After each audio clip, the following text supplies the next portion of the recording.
Neosho Lady Wildcat Softball on KNEO.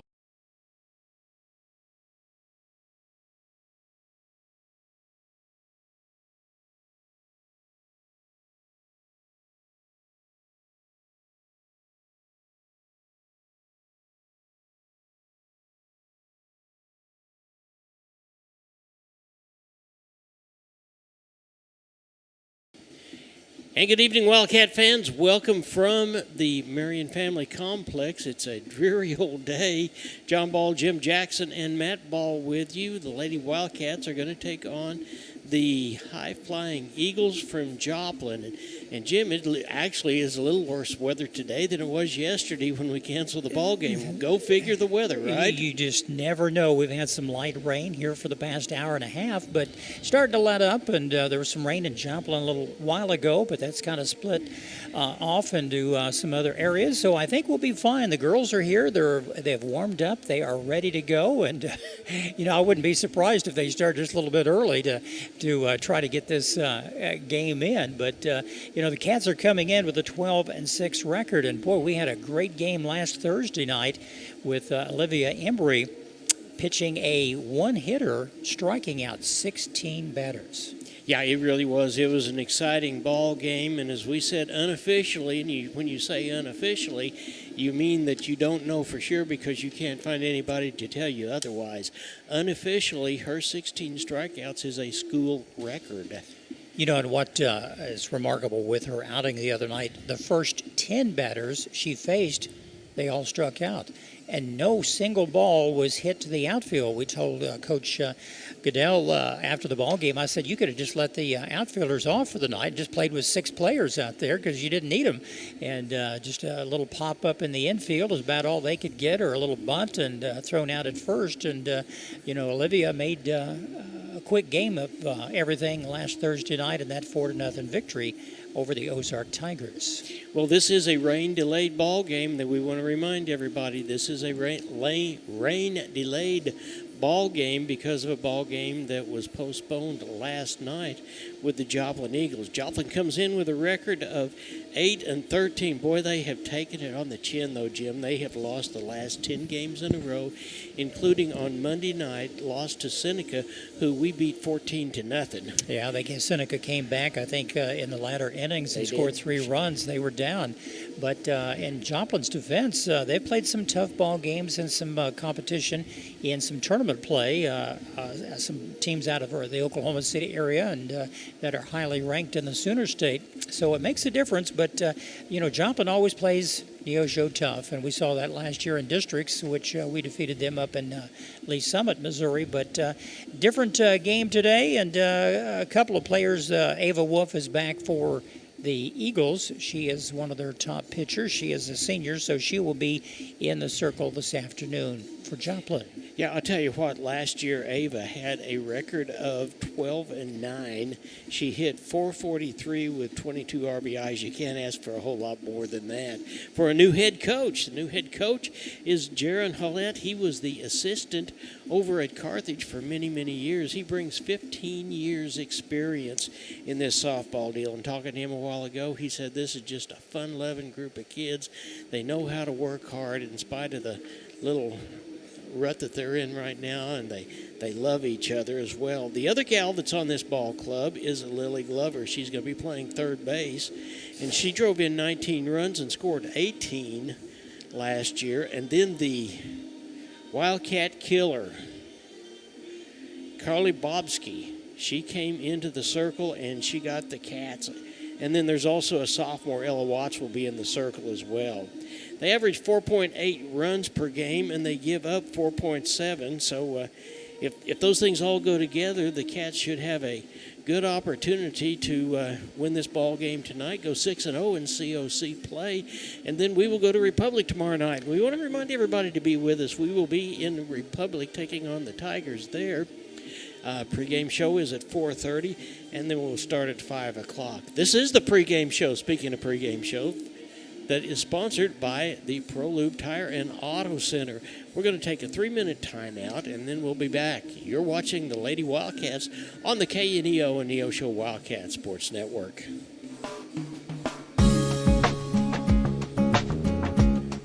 Hi, this is Pastor Mike from Calvary of Neosho, and I want to take a few moments to give you hope today. Are you feeling overwhelmed with the daily struggles of affording rent, paying for groceries, buying gas? I want you to know that there is a God who is big enough to handle all these problems and bring you relief. He wants you to live free from worry and stress. James 4:2 says, "You have not because you ask not." Have you asked God to help you today? For KNEO Radio, I'm Mike Leake.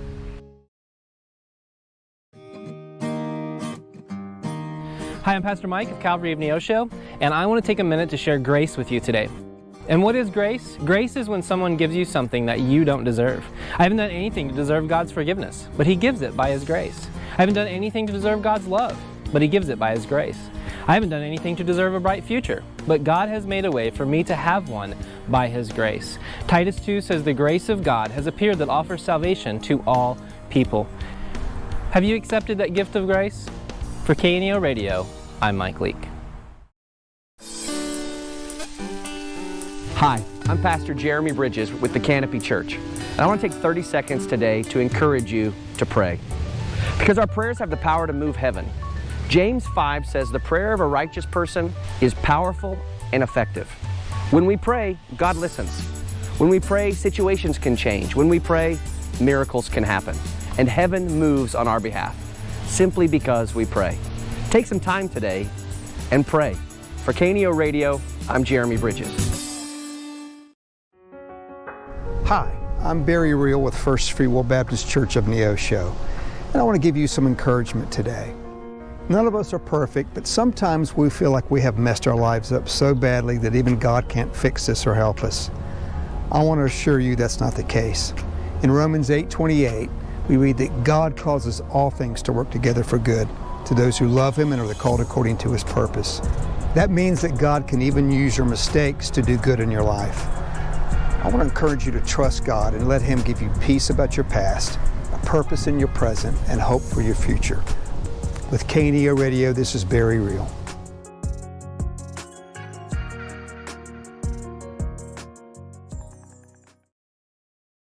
In a sense, we all live in earthquake zones. Sometimes things in our world are shaken by forces we can't control. It might be one of those times in your life right now. Life's quakes remind us how breakable and vulnerable we are. You were made for a relationship with Jesus Christ. Only through Him can you be safe for all eternity. He proved it by His blood when He died on the cross to pay for every sin you've ever committed. To learn more, call 888-NEED-HIM. Hi, I'm Barry Reel with the First Free Will Baptist Church of Neosho. And if you're watching the game tonight, you probably like winners. You probably want your team to win, and I understand that. Every game's going to have a winner and a loser, but I want to encourage you in life to find the winning team. Jesus Christ is leading the winning team, and He wants you on His team. Joshua says that we have to choose what side we're going to be on. He says, choose you this day who you're going to serve. So I want to encourage you, along with Joshua in the Old Testament, to choose a team to serve. Call out on the Lord today. Talk to Him, trust Him, and see what He'll do in your life. I want to encourage you to choose the winning team. That's Jesus' team. I hope it'll be your team. For KNEO Radio, this is Barry Reel.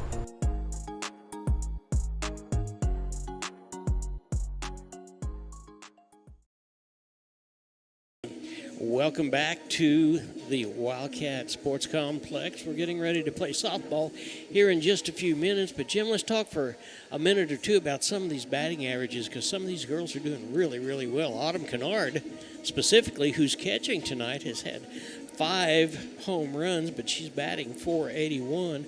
Her on-base percentage, and this is important for these cats, is .578.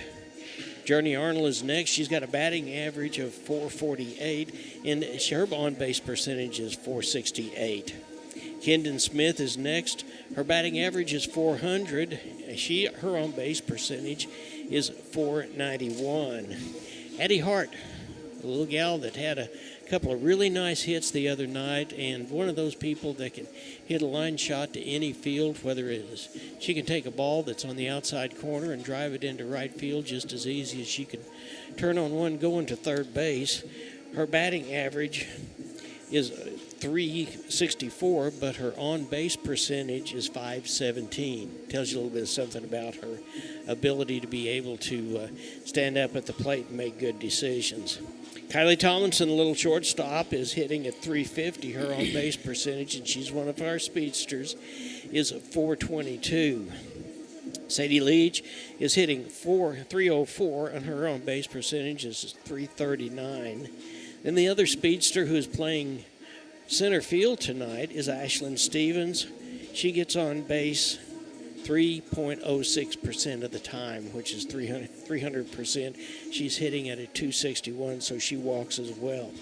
The gal on the mound tonight, by the way, Jim, do you know that she has for the season so far 136 strikeouts? I would believe that after the performance she had last week against Ozark, striking out 16 in that ball game. And one good thing, on base percentage, the 7, 8, and 9 hitters the other night for Neosho got on base, maybe not by a hit, but by walking, and that's what Coach Goodell is hopeful for. They get on base, and then you have Autumn Kennard and Miss Smith and Journey and Sadie to hopefully knock them in and score some runs. But, one thing the other night, the ladies, they hit the ball hard at times, but unfortunately right at someone. And, shoestring catches. Ozark had a good defense. We'll give them credit for that the other night. They didn't do much in the hitting department, but they were outstanding on defense, and that's what kept the game in such a low-scoring affair. It was a 4-0 victory, but the Cats didn't score 3 runs until the bottom half of the 6th inning the other night to break that game open. Yeah, Sadie Leach, bless her heart, hard luck Sadie Leach. She hit 2 line shots right at the shortstop, and I don't think the shortstop had to move except to bend down on that first shoestring catch that she made, but that would have been out in the outfield for extra bases if that had happened. Lady Cats are 5-0 in the COC.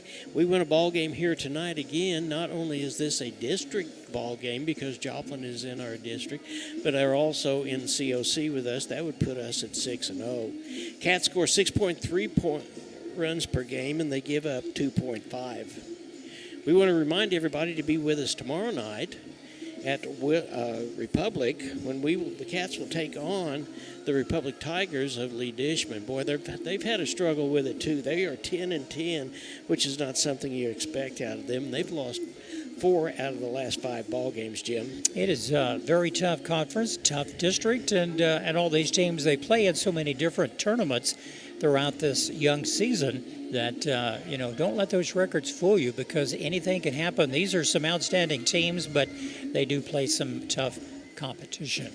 Well, it looks like we are gonna get this ball game at least started, Matt. So why don't we take another 3-minute break? You're watching the Neosho Wildcats on the KNEO and Neosho Wildcat Sports Network. We'll be right back. The Neosho R5 School District is committed to shaping the future, one student at a time. From academics to athletics, we empower our students to reach their full potential, installing values of hard work, teamwork, and integrity. We would like to thank you for tuning in to the broadcast today and cheering on our Wildcats. Our dedicated teachers, staff, and coaches work hand in hand to provide a well-rounded education that prepares students for success. Together, we're building a brighter tomorrow for our community. The Neosho R5 School District, where excellence thrives. Today's event is being supported by Banner Church of the Nazarene, located at 597 North Fork Road between Anderson and Goodman. Banner Church of the Nazarene services are Sunday school at 9:30 and family worship at 10:30. Check out their special Sunday night youth fellowship. Wednesday services begin at 7, offering adult Bible study, ladies Bible study, youth, and children's services. Contact them at bannerchurch.com, 417-364-7461, or dennis@bannerchurch.com. People's Bank of Seneca. We care about your journey every step of the way. Since 1996, visit us in Joplin, Neosho, or Seneca. PeoplesBankOfSeneca.com. Member FDIC. Proud sponsor of area athletics. Let's score big together. What does a culture of excellence look like? It looks like her, him, and them. It's where future educators, innovators, lifesavers, and global leaders call their home. It's a place where immersive learning environments can help empower students to command a future in their field. Come experience excellence at Missouri Southern State University.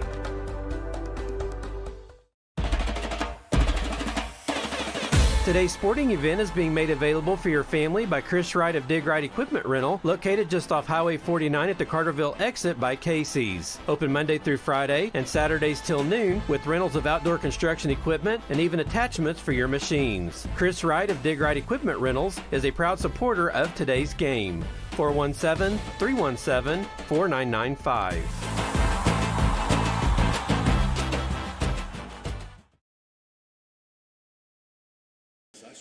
And good afternoon once again for softball action here on the KNEO Wildcat Sports Network. Neosho at home this afternoon hosting the Lady Eagles out of Joplin. Neosho coming in with a record of 12 wins, 6 losses. Joplin has had a tough streak. They've lost their last 10 in a row, and their record stands at 8 wins and 13 losses. Time's now for Keys for the Cats. Keys for the Cats sponsored by your State Farm agent Eric Norris in Neosho, located at 437 West Kohler. Eric and his team offer a wide variety of insurance services for individuals and businesses. If you'd like to learn more, you can always check them out online. That's ericnorrisinsurance.com. Or give them a call Monday through Friday at 451-6666. And now with Keys for the Cats, here's John. Thank you, Jim. We start with the letter C. C stands for care. You know what? This team cares more about each other than anyone that you and I have seen yet.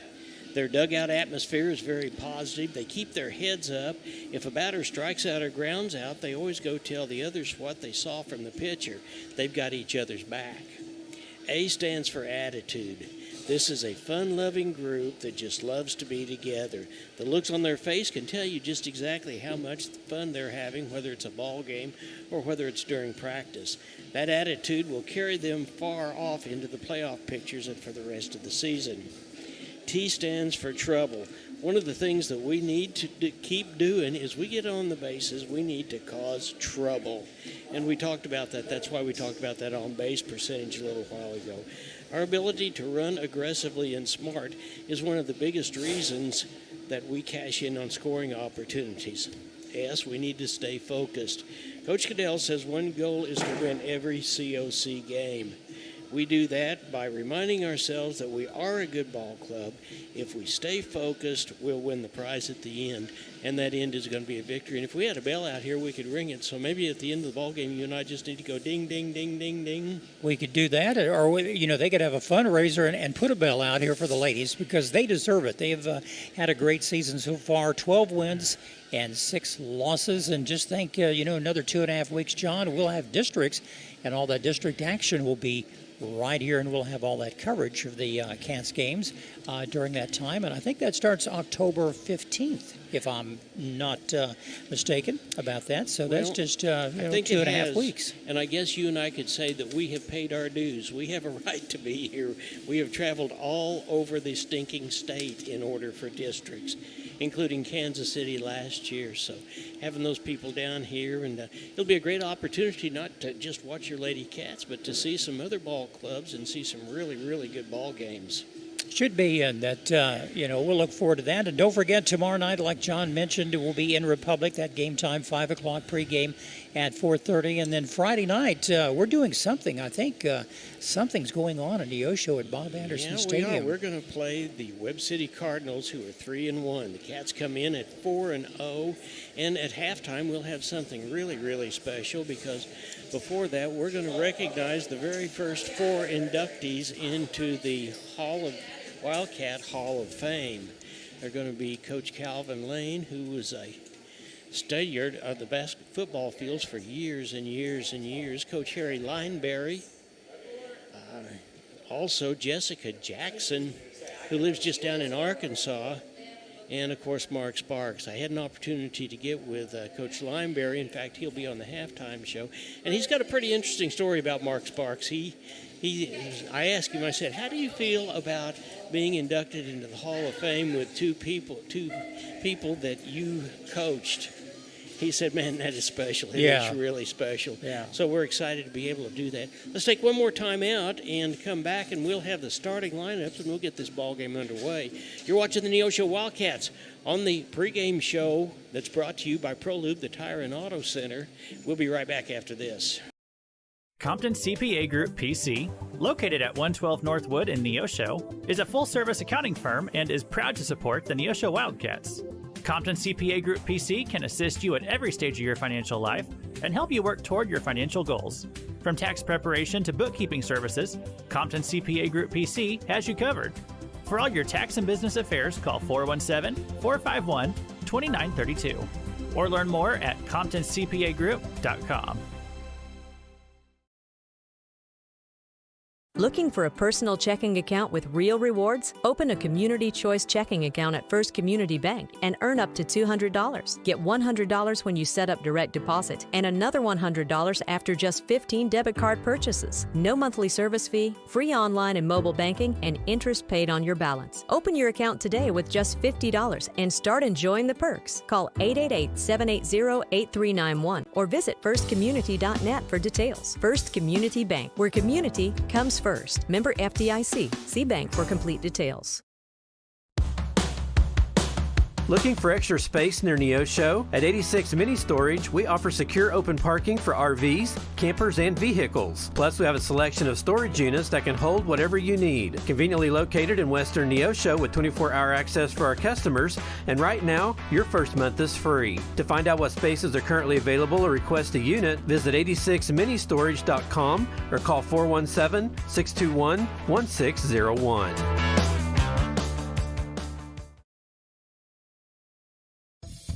A business impact partner of KNEO is ProLube Tire and Auto Center in Neosho. Serving the area since 2001, they're open Monday through Friday from 7 a.m. to 5:30 p.m. ProLube Tire and Auto Center offers tire and brake repair, as well as transmission service, front-end alignments, and more. Located at 1406 North Business 49 in Neosho. For more information, 417-221-6795 or online at proluberepair.com. Missourians know we've got their back. For 75 years, they've turned to Missouri Farm Bureau Insurance for dependable, personalized life insurance coverage. That's 75 years protecting families and the lives they've built. For small-town values and big-time protection, call Missouri Farm Bureau Insurance. We've got Missouri covered.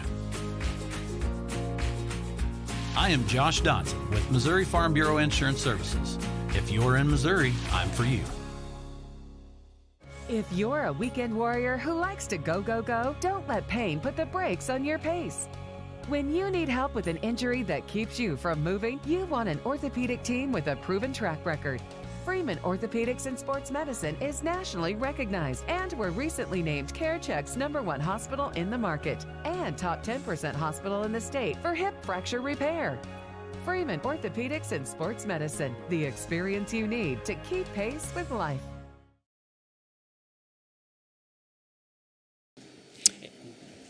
And welcome back to Neosho for afternoon softball here on the KNEO Wildcat Sports Network. Joplin visiting in town today. Should be a good ball game. The rain has let up. It was drizzling moments ago, but I think things will clear off and be A-OK for the ball game here this afternoon. Let's take a look at the rundown. Starting lineup for the Joplin Lady Eagles. Leading off is number 14, Ava Wolf, a senior, who is the pitcher, be in the circle this afternoon. Also second in the batting order is Taylor Love out in left field. Gracie Williamson playing second base. Cleanup hitter is Ella Watts out at shortstop. She's a sophomore. Number 25, Sydney Wiedenhammer is the designated player for the Lady Eagles. Number 3, Lily Glover will be out at third base, a senior. Number 26 is Lily Bell Stafford, who's out at first base, followed by number 11, Jessica Maddle out in right field, and number 9, Carly Howard will be out in center field. The catcher, which we assume wasn't shown, will probably be the designated player, or a flex player anyway, number 15, Olivia Manis. And John is here with a look at the starting lineup for the Lady Cats. Okay, for your Neosho Wildcat Lady Cats coming in with a record of 12-6, 5-0 in conference play, coached by B.J. Goodell in her first year with Bobby Stackhouse And Mrs. Martin over there on first base. We want to start off the way we have, and then we start off with the senior, Autumn Kennard. She'll be catching tonight. She also has 5 home runs, Jim. Kendon Smith, who seems to be able to hit the ball where they ain't, she'll be playing in the left field. Journey Arnold is in the 3-hole, and she'll be playing first base. Sadie Leach will be over on third base, and she's batting cleanup. She has 4 home runs on her own.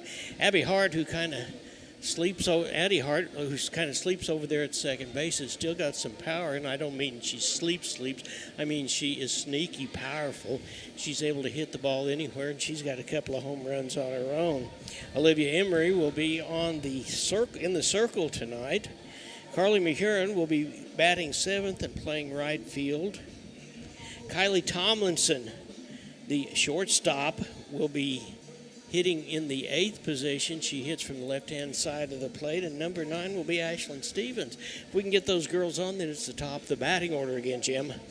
They should do quite well, and they did a good job last Thursday in their last ball game against Ozark to get on base, whether it's a hit by pitch or a base on ball. It doesn't matter as long as they can get on and let the power hitters take over. That 1, 2, 3, and 4 hitters, actually 5 hitters for the Cats. They are something to watch, and timely hitting is what it takes. Last week they had the bases loaded on one occasion, couldn't bring anybody in, but today's a whole new ball game. The girls are being introduced out on the field right now, and we're just moments away here for the start of this action this afternoon. The visiting Lady Eagles coming in, as John has mentioned, 8-13 on the year, and they have lost 10 in a row. And their last game the other night against Seneca, they lost a heartbreaker 4-3, and Seneca came back in the late innings to win that contest. The Lady Cats 12-6, defeating Ozark last Thursday, and they win that ball game 4-0 here at home.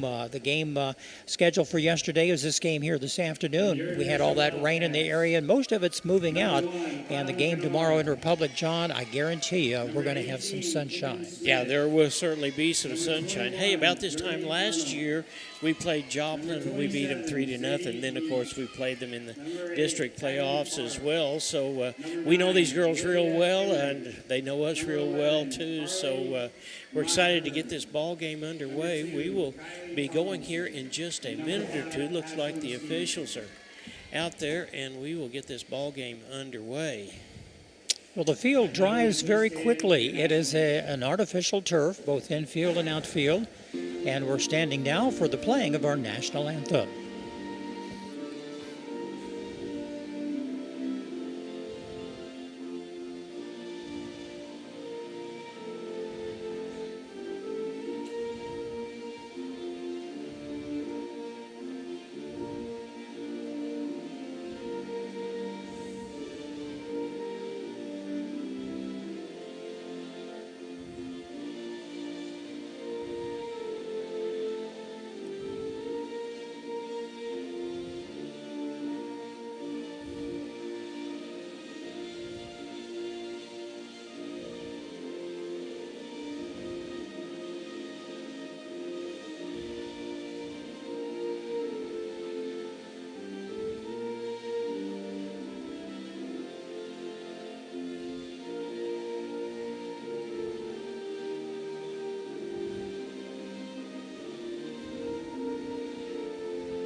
Looks like home plate umpire is one we've seen a lot. That's Derek Price out there at home plate. So we'll be getting this ball game underway in just a few minutes. Like we said, and we want to continue to reiterate, there's going to be a lot of things going on Friday. And by the way, Jim, you're eligible for the senior fishing derby at the fish hatchery on Friday morning. Is that on Friday morning? I would like to sleep in. My dog gets me up at 3:30 and 4 o'clock in the morning, and just keeps me up, so I might as well. But it's always fun out there, and they do a great job, Ray and all the crew out at the National Fish Hatchery in Neosho. I was talking with a young lady by the name of Madison who's just been there a little while, and obviously she has done her homework. She told me every year the fish hatchery gets 500 100,000 rainbow trout eggs from Minnesota. And it's up to them from that point to get them to the place that they end up putting them in Lake Taneycomo. We're about ready for action here, leading off for the Joplin Eagles this afternoon as they pitcher senior number 14, Ava Wolf. And Ava's had a good career for the Eagles. We remember her from the past couple of years, and we've been up there, John, a time or two at the Joplin complex. And it's good to have the Lady Eagles down here visiting this year. She bats from the left side, and we are ready to go with Olivia Embry in the circle. And the first pitch is in for a strike. Boy, she caught the outside corner on that one, just about waist high for strike one. Good way to start. You know, Olivia is such a good, solid pitcher, good finesse pitcher. She loves to hit the corners. Her second pitch, it's popped up. It's going to be out of play. Back behind the screen. Yeah. That's worth a snow cone for someone. It sure is. You know, when we talked to her the other night after the ball game where she struck out 16, she had no idea that she'd struck out that many. She was just working batter by batter. Her eyes are as big as silver dollars. And that pitch is a little outside, but this is where Olivia excels. She gets ahead in the count, and she'll make the batters go for either a high pitch or outside. And she did that so well the other evening against Ozark. And the 1-2 pitch, it's high. It's a riser. Evens the count at 2 apiece. Set the defense going from third base around. It is Leach, Tomlinson, Hart, and Arnold in the outfield. It is Smith, Stevens, and Mahurin. And the 2-2 pitch fouled away back to the screen. Stays the same. And the battery is Emery and the senior catcher, Autumn Kennard, is behind the plate. Well, the right fielder doesn't have to worry about sun in her eyes this afternoon. The clouds are breaking up a little bit, but really turned off to be a nice afternoon for softball. And the pitch outside, low and outside. 3-2 is the count. It'll run the count full. Wolf the batter, the pitcher. Batting from the left side, she is a speedster as well. The pitch. And she walks. So the first batter gets on. That's something that Olivia did not do the other night, is walk a single batter. But Wolf is on at first. That brings up Taylor Love, the left fielder. Taylor is a junior, batting from the right side. Taylor's another one that we saw. We saw her doing a lot of just exactly that. Bunted popped up right back to the pitcher. Trying to show a little bit of speed, and nice job that time by Livy to get all out of the circle and catch that ball up over her head. Just trying to get the runner down to second base, unsuccessful. And that brings up the second baseman, Gracie Williamson, who is a senior, batting from the right side. Oh, swing and a miss. A little behind on that. Olivia had the heater worked up in high gear on that pitch. Well, we saw Sadie Leach warming up a little while ago, too, and the Cats have got, and there's a high pop fly. It's going to be out of play. The Cats have got a ball game tonight, a ball game tomorrow night. They've got 2 games on Sunday and 3 on Saturday. 2 games on Friday, and 3 games on Saturday. So. Struck her out. Number 6, Racy goes down. First K of the afternoon. So we may very well see Libby get a little bit of a break here later on. Well, 2 out here in the top half of the first. Runner down at first base. They bring in a pinch runner to run for Wolf, who is the pitcher. This brings up number 12. This is Ella Watts, the shortstop. And the pitch is in for a strike. I'm trying to see who that pinch runner is. I can't see their numbers. It's number 1, I think, is what they have. Looks like Grace Riggs. Yeah. She's a sophomore. And the pitch, it's low and inside. Ball 1, evens the count at 1 apiece. Well, Joplin trying to make something happen here in the top half of the first inning.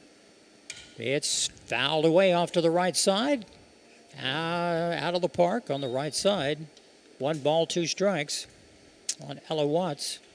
Well, John, you got to give Joplin credit. They've come out swinging, something you that bet. Ozark was unable to do the other night. So something will drop. Yeah, and that ball was obviously out of the ballpark, but our Cats were ready, and they were doing their best to get over there to it. 1-2 pitch, fouled away, back to the screen. She is a sophomore, and she also does some pitching, Ella Watts. Well, Joplin has a young team. They've been loaded with juniors and seniors the past couple of years, and due to graduation, they lost a lot of good players. Smash off to the right side. Oh, what a nice catch by Miss Leach. Yeah, Watts goes down as a flied out. And the score, nothing across for Joplin in the top half of the first inning. It's 0-0. Neosho coming to bat. We'll return after this on the KNEO Wildcat Sports Network. At Calvary Neosho, we aren't your grandmother's church, because she lives in Akron, Ohio, and that would be a terribly long commute for church. But if she did live in Neosho, we at Calvary would be delighted to have her come visit us. And since you live here, we would definitely like you to come visit us. Then, when your Nana comes to visit for Christmas, you can bring her to church and introduce us to her. We're sure she is a delightful lady. You can find us at Facebook/Calvary of Neosho, or join us in person at 3650 Oak Ridge Extension. We gather for worship Sundays at 10:30 a.m. Calvary Neosho. Not your grandma's church, but we'd sure like to meet her. Locally owned, operated, and here for you. Check out the new face of the Neosho Daily News, covering Newton County, highlighting area residents, businesses, school news, sports, and more. Find us on Facebook at Neosho Daily News or call 417-451-1520. Go get 'em, Wildcats!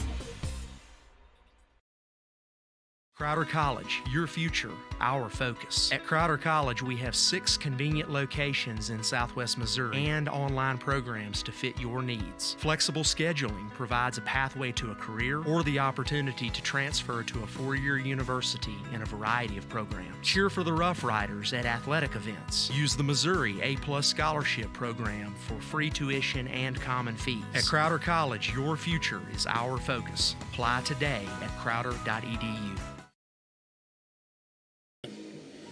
Kennard, Smith, and Arnold started off for the Cats in the bottom half of the first inning. John Ball, Matt Ball, and Jim Jackson here. We're at the Marion Sports Complex. The Cats coming up to their half inning of play. Jim?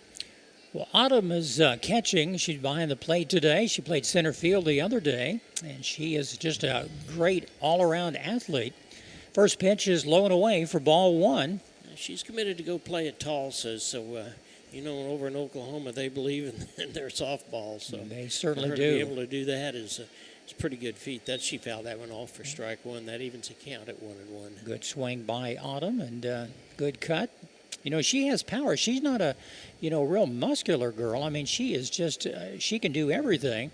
But, she's just really good at the plate where she can hit it over the fence. Yeah, she's got 6 home runs. And there's a little dribbler back to the pitcher, back to Wolf, and it's a ground out.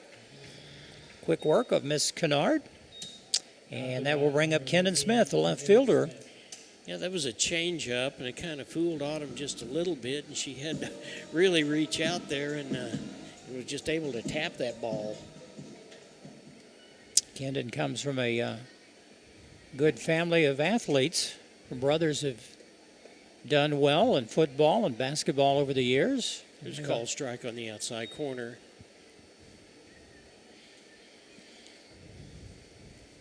Yeah, in fact, the family is going to go to up by State Fair for this tournament this next weekend, and then they're going to turn around and go over to St. Louis to see Brother Canton.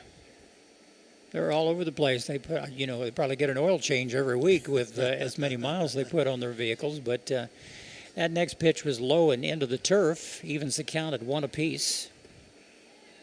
And there's a ball low on the outside. It looked, it was close. Yeah. Get a little hazy out there, and nothing coming down right now. I would imagine that's going to affect the flight of the ball because it is pretty heavy and hazy. And that pitch is outside. Well, we've got footballers that are been over here on this side. Apparently they're going to go over and do some practice over here to the field just left of us. 3-1 pitch. It's back to the pitcher. And an easy out. And Kendon grounds out as well. So 2 quick outs back to the pitcher. Brings up Journey Arnold, the first baseman. Journey, we've seen her progress the past couple of years. She has really become a very smart hitter, and she loves to knock the cover off that ball. She can hit it to all fields, and she has power as well. Yeah, she has 26 hits so far on the season, 19 of them being base hits, and the rest have been, and there's that little slow changeup. It was in there for strike 1. Well, Wolf is a left-handed pitcher for the Eagles. You don't see a lot of them in district action, but she's a good one. And that pitch is a little outside, ball 1.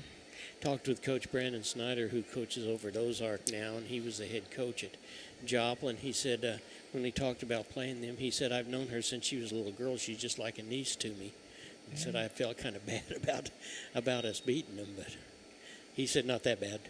Ball is into the dirt or into the turf and scooted away from the catcher. Manis is behind the plate for the Lady Eagles. 2 balls, 1 strike on Journey Arnold, first baseman for the Wildcats. The pitch. It's low and into the dirt again. Took a little bounce. Well, I tell you what, we've seen before. Jim, Matt and I saw this last year at the state playoffs for the spring softball when it was raining. It was really, really hard for the pitchers to hang on to the ball. That may be what's happening a little bit here. I know that Wolf has thrown 3 of them that kind of bounced around. That's not what she normally does. Umpire making sure the pitcher has there's a nice hit out to right field. A good clean hit for Journey. Base hit. No, you're right. The umpire's making sure the pitcher has a clean, dry ball because that will make it difficult for the pitchers out there. And for the fielders, too, trying to throw a wet ball. That brings up Sadie Leach, playing third base today. And apparently, I'm not sure what's going on, but home plate umpires over there, he's got both of the coaches together for just a minute. And I don't know whether they're talking about what happens if we decide we've got inclement weather or whether the balls are so wet or what in the world is going on. Well, they have enough softballs. They'll just dry them off and give them a new one each time. Is all they can do, just like footballs get wet. Well, no. What we're saying is that was the 3rd out. Apparently, well, I don't know. No, that Journey, I don't understand. She had a clean hit to right field. Apparently, they may be saying that she stepped out of the batter's box and stepped forward and actually had that foot out, but I'm not sure that I understand that. But well, let's take a break. We're taking time out. It looks like maybe that's what it is. Yeah, let's take a break and we'll come back. You're watching the Neosho Lady Wildcats on the KNEO Neosho Wildcat Sports Network.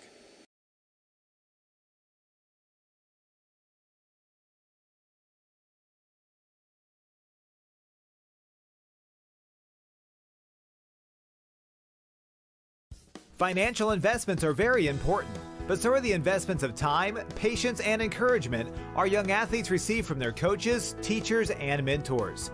Joe Ringstaff, your Neosho Edward Jones financial advisor, understands this. That's why Joe Ringstaff is a proud sponsor of the Neosho Wildcats on KNEO. For all your investment needs, call 417-451-7789 or stop by the office at 2502 Lusk Drive, Suite D in Neosho. Edward Jones, making sense of investing. Member SIPC.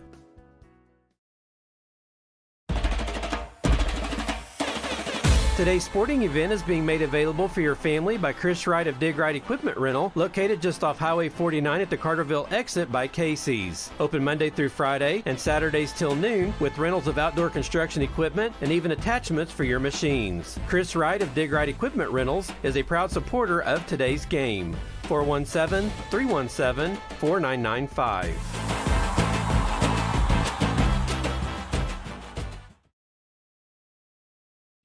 Family Market, located at 201 North Neosho Boulevard, is your friendly hometown grocery store with delicious deli and the best selection of fresh meats and beautiful produce. Family Market can also take care of all your catering needs. Whether your upcoming event is big or small, Family Market can handle it all. Call 451-0057.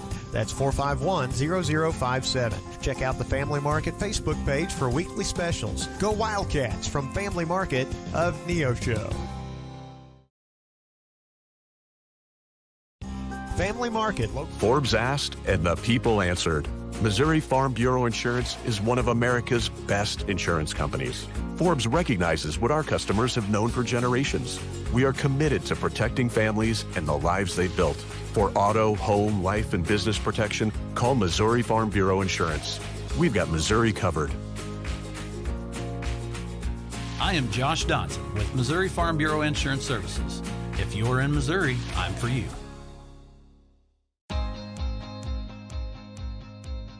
Hi, I'm Sam O'Neill with Affordable Propane of Neosho. From setting tanks to refilling them, we offer a full spectrum of service to meet your every need. We serve Neosho and surrounding areas, and we are committed to giving you better service at better prices. Give us a call today, 417-437-8927. Thank you.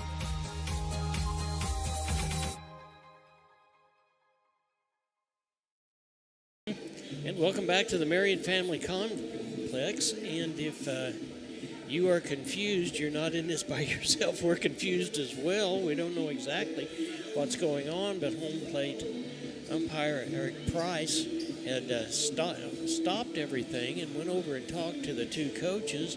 The next thing we know, Coach Goodell is going over and she's calling Jordy Arnold off of first base. We thought maybe that she was out because she had taken a swing. Apparently that's not the case. He's back out there on the field now, and we've got some Wildcats that are out of the dugout. So, you know, if we do this by process of elimination, Jim, it's not the Lightning, or they would have to be back inside. So, well, that's true, and they would have had the crowd, you know, get into the stands or the section here with the press box area can accommodate a lot of folks if it really got severe, but that is not the case. And there is a little bit of rain, light rain, in throughout the area. But I'll let John talk with some of the players that are coming into the press box right now. But Sadie Leach was headed to the plate, and they called timeout. They talked to both coaches and had them players go back to their respective dugouts. But yeah, apparently it's a rain delay now. Maybe that's what we're being told. So it could go on for just a little bit. So we certainly want everybody to join us again, as we said, tomorrow night from Republic, when we'll take on the 10-10 Republic Tigers of Coach Lee Dishman. Well, and they're always a battle to us, no matter what. They certainly are. The weather should be a little more cooperative tomorrow. The forecast temperatures in the 70s and mostly sunny. And for Friday night football across the four-state area, it should be nice. And, of course, the Webb City Cardinals come to town to Bob Anderson Stadium. Game time, 7 o'clock pregame, 6:15 here on the KNEO Wildcat Sports Network. Well, as we did here not too long ago, in fact, just a week or so ago, when we had a weather delay, what we're going to do is we're going to stop right now. We will leave the camera on the field, and as we get updates, we'll be back with you. Hopefully, we'll be able to get this ball game going. I understand that there looked like there was a chance of some weather from about 3 o'clock till 7 o'clock. So I don't know what radar shows right now, but we will do that, and as we get periodic updates, we'll let you know about it. You're watching the Neosho Wildcats on the KNEO and Neosho Wildcat Sports Network.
Today's sporting event is being made available for your family by Chris Wright of Dig Right Equipment Rental, located just off Highway 49 at the Carterville exit by Casey's. Open Monday through Friday and Saturdays till noon with rentals of outdoor construction equipment and even attachments for your machines. Chris Wright of Dig Right Equipment Rentals is a proud supporter of today's game. 417-317-4995.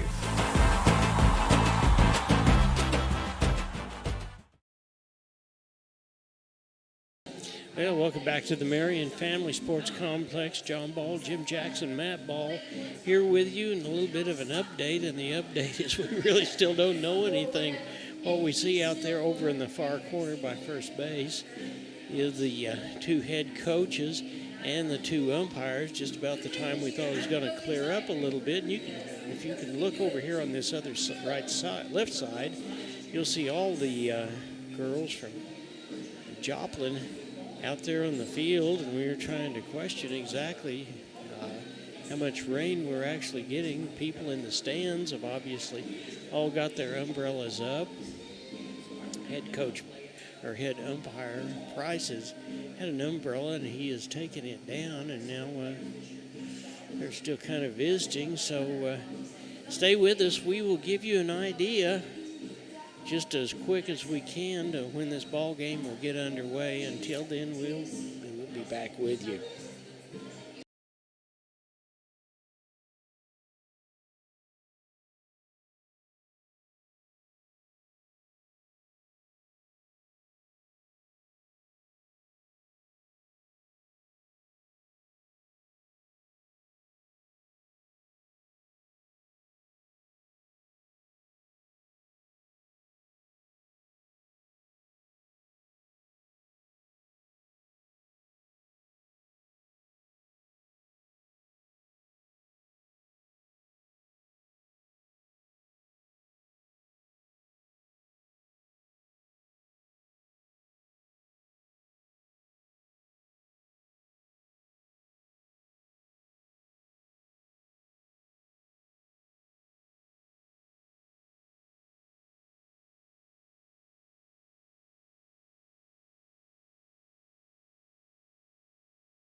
Well, John Ball back here with you at the Marion Family Complex with a little bit of an update. It is raining. I was just outside for a minute or two.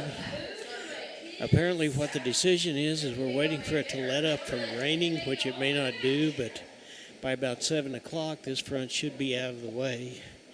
So hopefully we'll get this ball game underway. Stay tuned. We will, as we say, continue to stay on the air. We had that ball game the other night that started at 7 o'clock, but Jim, one of the functions of where we are right now is there's not a whole lot of room on our schedule or Joplin's schedule to play any more rain delays or anything like that. I mean, no, we're you're just chop, chop, chop all the way through district. You're so right, because both teams have tournament action this weekend and then next week, and then the week after that, right before districts. I know the ladies have 3 games scheduled throughout the week time, and I know that schools don't like to have anything scheduled on Wednesday, and this was the only date that both teams could try to get it in. So they will if they possibly can, but, we have a lot of umbrellas here. It's not a cold night, but, just when it's damp and kind of cool like that, it just seems colder than what it is. But, the one good thing with this, you don't have to worry about the field drying out, because it dries very quickly with the artificial turf, both infield and in the outfield. And so we're just kind of in the waiting mode right now here, and, Sadie Leach would be coming to bat, and Journey Arnold down at first after a clean hit, and that's where we're waiting right now. But a lot of action tomorrow will be in Republic. It should be a nice afternoon. Game time 5 o'clock, and then Webb City Cardinals come to town for football Friday night. This year it's the Cats for the second year in a row, John, are 4-0 to start the season, and Webb City 3-1. And that district and COC is so tough. It's a good thing we're not facing Nixa this year, because they're just they're just steamrolling everybody. Yeah, they have. It doesn't matter. And I think Ozark. I don't think we're playing Ozark this year. No, we are playing Willard, though. We did not play Willard last year. We're playing Willard and Republic yet on the road, and then of course we play Webb, we play Joplin and Carthage at Bob Anderson Stadiums. Those are 3 teams, of course, Joplin and Webb City and Carthage. The Cats have had not much luck in the past several years, but this could be their year. They're looking good offensively, defensively as well, and they're getting some things ironed out in the secondary. And if they can avoid some mistakes Friday night, I think the Cats will do very well against the Webb City team. Well, I still am of the opinion it all starts up in the front, and we have a front 4 on both sides of the ball that is next to none. And we proved that the other night when we were at Waynesville. I mean, the offense was out on the field maybe 3, maybe 4 plays, and it was over with. But we burst from the very first play of the game. We had a huge hole for Keyshawn Rome to go through, and I think he scampered some 77 yards for that particular touchdown. The one touchdown run that Blaine Patterson had, the 91-yard run in that first quarter. His mother was sitting in the visitor seats, and she had it on video, and we were looking across the field. We knew their holes were opening up, but it's just amazing the blocking that the offensive line provided for Blaine to have that 91-yard touchdown run down the left side. It was like a track meet for the Cats that night. But, Webb City's coming in. They're going to be a little bit tougher. They've had our number for many, many years. But I think things are going to look a little different this year. Cats played well against Webb City until late in the fourth quarter. And last year, I remember we played their house and they scored 2 late fourth quarter touchdowns, and that's how the contest ended. But this could be the year of the Cat, and I think everybody's taking notice across the COC. Yeah, I do too. I'll tell you what, let's take another timeout. As I said, our timeouts are going to be just leaving the camera right where it is on the field, and we'll see if it looks like it maybe has stopped raining for just a minute or two, but we'll be right back with you. Once again, you're watching the Lady Wildcats on the KNEO and Neosho Wildcat Sports Network.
Well, John Ball, Jim Jackson, Matt Ball, back with you once again for another update. And you can see that players from Neosho are out on the field warming up, as are the Joplin Eagle players. It has stopped. We thought that it was going to be a matter of time, and then I heard something about someone had something, Jim, that said 17 minutes. Can you believe that?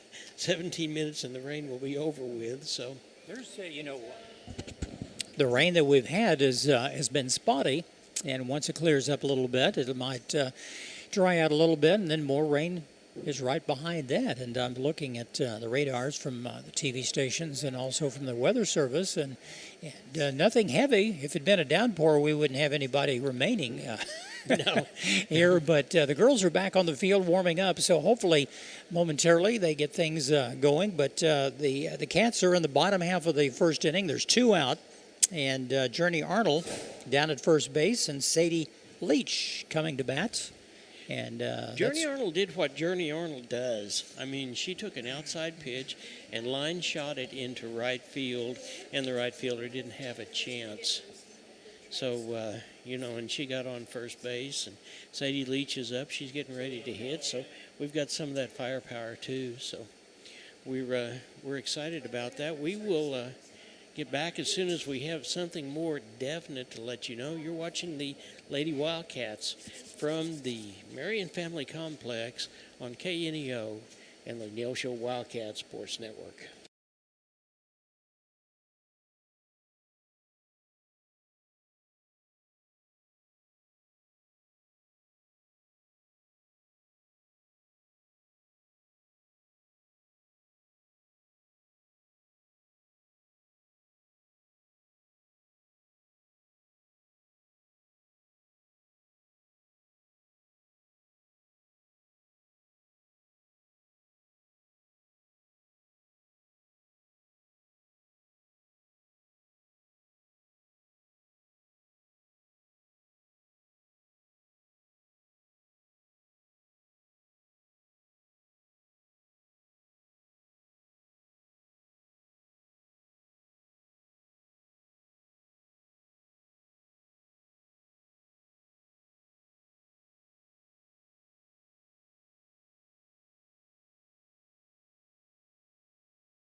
All right, welcome back to the Marion Family Complex. We're going to try to get this ball game underway. Jim, I've got 7 after 6. Is that what you've got? I do, and there's 2 out. Cats up to the plate. Sadie Leach will step in. Journey Arnold with a nice base knock in the bottom half of the first inning. She's down at first base, but Ava Wolf taking some warm-ups from the circle, and as soon as she is ready, the umpire will say, let's play ball.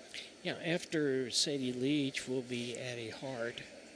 And after Addie Hart, then it'll be Olivia Emery, who is in the circle for the Cats. So there's some good opportunities for the Cats to score. And we're ready to go. Sadie steps to the plate. She bats him the right side, playing third base this afternoon. Pitches high and away for ball 1. Good crowd. Nobody went home, John. They're kind of hanging in there. A lot of umbrellas. Yeah, there are, and there's a lot of folks that have weathered the storm. Hope we'll be able to reward them with a great win tonight by the Cats. And the next pitch was high and away. Ball 2, 2-0 the count. Sadie's got some firepower. She's got 5 home runs herself. She's just a sophomore. She plays third base. She plays catcher. She pitches. She does just a little bit of everything for Coach Goodell. She had a good swing, fouled it off to the right side. The other night she hit the ball hard, but right at someone. And timely hitting was something the Cats missed the other night, but they came away with a 4-0 victory against the Ozark Tigers. Now, we would take a 4-0 victory and gladly go home tonight, wouldn't we? We certainly would. Ball gets away from the catcher. Journey Arnold down to second base, and that'll be in there for ball 3. 3-1 count. Sadie was a nice eye there. The ball just kind of scooted in. Got away from the catcher, Manis. Yeah. So a runner in scoring position. If Sadie can bring her around. Big hole in between center and right field. Oh, and she swing and a miss. Boy, she wanted that. She did. Full counts on Miss Sadie. Journey Arnold standing down at second base. And the 3-2 pitch. It's popped up. It's playable. First baseman going back. Oh, it got away from her in foul territory. Everybody's safe. Journey will go back to second. That ball was playable, and the sun wasn't in her eyes, but she was backing up kind of in an awkward position. Got her body twisted and couldn't make the catch. Well, that happened to the Cats, unfortunately, the other night when we played Ozark, and the one lone hit fell right in between 3 people, almost, 4.5 feet from the plate. Yeah, another pop-up off to the right side, out of play. Yeah, the thing about Ava Wolf is she's liable to turn around and come right back in. In fact, she's gotten some strikes with that little bit of a changeup, so Sadie's going to have to be very patient. And the 3-2 pitch. It's a smash down to the shortstop. Picks it up. Throw to first, and Sadie is retired. So nothing across for the Cats in the bottom half of the first inning. We go to the top of the second. Zip, zip, Joplin and Neosho. We'll return after this on the KNEO Wildcats Sports Network. Want to know what your home is worth? Stop by to get a free competitive market analysis with Show Me Real Estate of Neosho. They're proud to serve the Neosho area and will stay with you every step of the way, whether you're buying or selling. A family-owned business for over 25 years, Show Me Real Estate of Neosho. 417-451-1700 or by email at gkitchen.showmerealestate@gmail.com. Home of the Happy Campers. Today's Wildcat game is brought to you by Edgewood Bowling Center of Neosho, Missouri. Located at 2811 Gardner Edgewood Drive, they now have new synthetic lanes for adult and children bowling leagues and a smoke-free environment. They also have a certified pro shop and hosting for private parties. They offer Cosmic Glow Bowling on Fridays and Saturdays after 8 p.m. To learn more about Edgewood Bowling Center and their leagues for adults and children, the phone number is 417-451-4505. It looks like it will be Wiedenhammer, Glover, and Stafford coming up in the top half of the second inning. We did get this ball game underway. John Ball, Matt Ball, and Jim Jackson with you. Jim, the score's still 0-0. Why don't you get us out of this inning and get the Cats to bat? I'm ready for that. Wiedenhammer steps in on the right side, top of the second inning. And that pitch is a little inside. Yeah, ball inside. Wiedenhammer has some strength. She's a good hitter as well, batting in the number 5 spot for the Eagles. Swing and a miss. What a nice swing. Yeah, that was a really, really nice swing, but kind of like we saw Ozark the other night. There were some really, really nice swings, but Emory just has the ability to elude all of those. And the 1-1 pitch, it's high and away. You know, Olivia has such the knack of getting ahead in the count, and then she can afford to throw not a wild pitch, but a pitch where they have to go fishing for it, and she was successful the other night. Oh, what another nice swing and a miss. Yeah, that really was. She started the ball game off by walking Ava Wolf, and then got to thinking, oh no. And then when you have a rain delay like that, pitchers' arms can get a little sore, get a little bit stiff, and but that didn't happen to her the other night, did it? No, it did not. Full count on Wiedenhammer. She is the designated player. Full count, the pitch on the way. Oh, swing and a miss. She strikes down. That's the second strikeout of the evening for Miss Emory. Down to that, number 3. The other night, she was whiffing him left and right. I needed a calculator to add everything up. Here's Lily Glover, the senior leader on this ball club. She hit 463 last year. Lily plays third base. She likes to slap the ball, and she can do that to left field or right field, and she is quick on the bases. One away here in the top half of the second inning. About an hour rain delay, and back in action tonight. Nice pitch, first strike. Nice pitch, caught the inside corner. Took a little bit of something off of that one, but it was a perfect pitch to even the count at 1-1. Infield playing in. Oh, what a nice pitch on the outside corner. 1 ball, 2 strikes, 1 out. Top of the second inning, no score.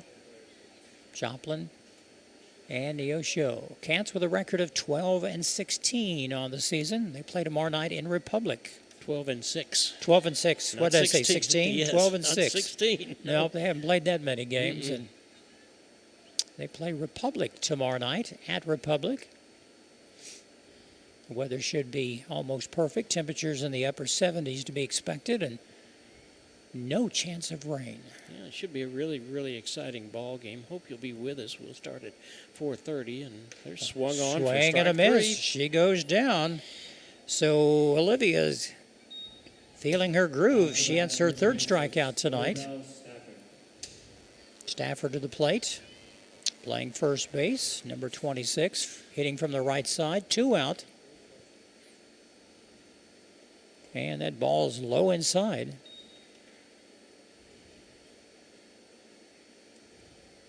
She just looks like she's ready for the ball to come in to try to do some damage, doesn't she? She certainly does. Oh, swing and a miss. You know, these Joplin hitters, what we've seen, I remember last year, John, they swinging for the fences, and they have some power. Yes. And you have to be careful and not give them the pitch to hit. A little high. 2 balls and a strike. You know, I was just thinking about something, Jim. You think about these things when you wake up in the middle of the night. The Kennard sisters are probably the only sister combination that have had 2 home runs per ball game, each one of them. They've had some good ones. Yeah. I remember in districts a couple of years ago in Joplin. Carly did it in districts the other when we were in Joplin, and then, of course, Autumn did it the other night. So pitches high and away, full count on Stafford, the first baseman for Joplin. 2 out. This is where Olivia is so tough to hit. She'll give a good one here. It is. And as she walks, so is a little outside. Second walk of the evening given up by Miss Olivia. Number 11, Jessica Medell. Jessica Medell, the right fielder, a junior, batting from the right side for the Eagles. So the Eagles have their second base runner of the evening. That pitch is in for a strike. That was one of those little sinkers that came across the plate and just dropped. Olivia's so good at getting that ball low, right at the knees. Difficult to hit. Oh, swing and a miss. John, this is going to be a fastball right down the middle. I think it's going to be a riser. We shall Fastball see. Riser, you bet. 0-2 count. Nope. It was, it hit her. Hit her. It bounced up and hit her, so hit by pitch. Mattel goes down to first base. And Stafford goes to second. Now to bat, number 9, Carly Howard. Well, Joplin has got something going here in the top half of the second inning. 2 runners on, 2 out. That brings up Carly Howard, the center fielder, batting from the right side. And that pitch is low and inside. Didn't realize that when the ball is thrown and hits the dirt first and then pops back and hits the batter. And just like getting hit on the fly. And another pitch low and inside.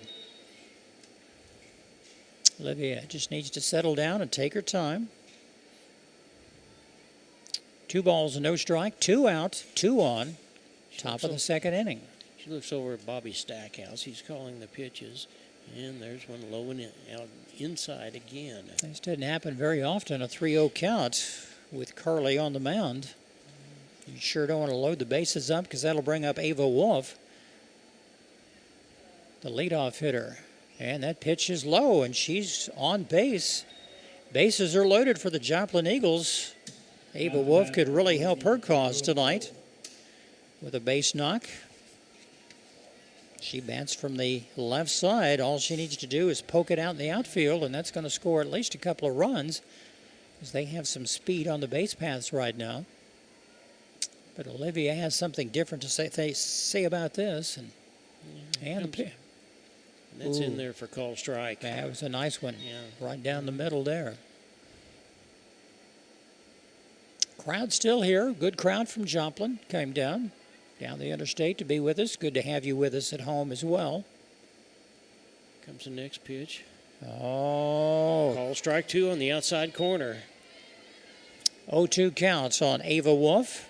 Ava got up, first time up she walked. She did not score. Nothing across for either team so far this evening. Swing and a miss, and she goes down swinging. And that's strikeout number 4 for Miss Emery. Nothing across, bases left on. The bags were full, but nothing across for Joplin in the top half of the second inning. We go to the bottom of the second, nothing across for either team. You're in tune to the KNEO Wildcat Sports Network. KNEO would like to thank the Big Nickel for sponsoring this portion of broadcasting on 91.7 FM. The Big Nickel is an advertising shopper for thousands of different items, from automobiles and livestock to help wanted and real estate. It covers a 70-mile radius in the 4-state area and is available in area businesses each week. Located at 1931 East 20th Street, Suite 103 in Joplin, Missouri. Their telephone number is 417-624-4100. Healthcare doesn't have to be complicated. At the Free Market Physician in Neosho, you pay just one affordable monthly fee, and that covers all the checkups and routine care you need. No insurance hassles, no surprise bills, just unlimited access to your doctor when you need them.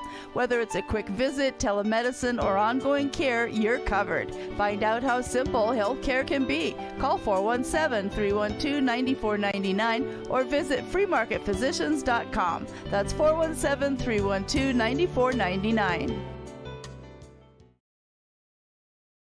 Addie Hart's going to start things off for the Wildcats. She's batting .364, and she's got a couple of home runs to her credit, Jim. She had a good night last week against Ozark with a couple of nice hits out into right center field. Yeah, let's see what she can do tonight. The Cats would like to get something going in the bottom of the second. Nothing across for either team. Sadie Leach was up last. She hit the ball hard but grounded out to the shortstop. Maria Mahurin will follow her, and if anybody gets on, it'll be Ashlyn Stevens, and it's the top of the batting order for the Cats. Addie's a senior. She's had a good career here at Neosho High School. They will miss her next year, that's for sure. Batting from the right side. Infield, normal depth. The pitch. In for a strike. That caught the outside corner. Yeah, it was kind of a little sinker, wasn't it? Addie's a smart hitter. She likes to wait for her pitch. Ooh, another nice pitch in for a strike. 0-2 quickly.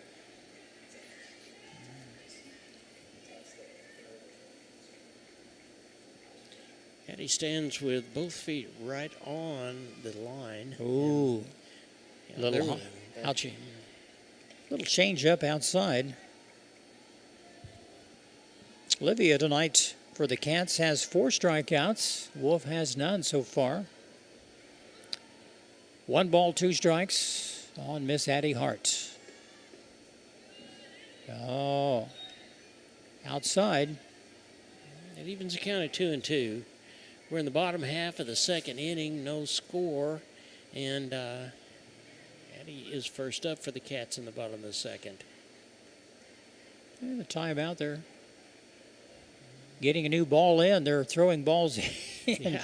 They are wet, and you can tell that, John, with the pitchers for both teams. Their balls slipping out of their hands and going right into the turf. And yeah, it looks like it's starting to rain again just a little bit. We'll see if home plate umpire is out there talking to Ava Wolf, but umbrellas are back out. So, and the radar showing a little bit of rain coming in. You can see it kind of coming in the distance there. Yeah, you sure can. Looks like it. We could be in for another pretty long delay. Did you bring your sleeping bag tonight? Just about. Well, 2 balls and 2 strikes on the second baseman Hart. And that pitch is low and away. Yeah. Full count. Addie's making her work for this. Well, I think Ava Wolf is experiencing some of the same things that Olivia did. She's a little bit of a spinner pitcher, too, and that ball gets wet and your hands get wet, too. And the pitch. Ball 4. Ball 4. She, base on balls for Addie. She really worked. Oh. Ava. We're gonna call it again. So we're gonna have another delay with a runner on first base. No score. We're in the bottom half of the second inning, and I haven't checked radar, John. Let's take a look at that here again and see what it's looking like. It could be in for a long night. Now, Coach Goodell had it looked like a little protector raincoat over. Yeah, so. 66 degrees, and we do have some rain coming down from Joplin right now.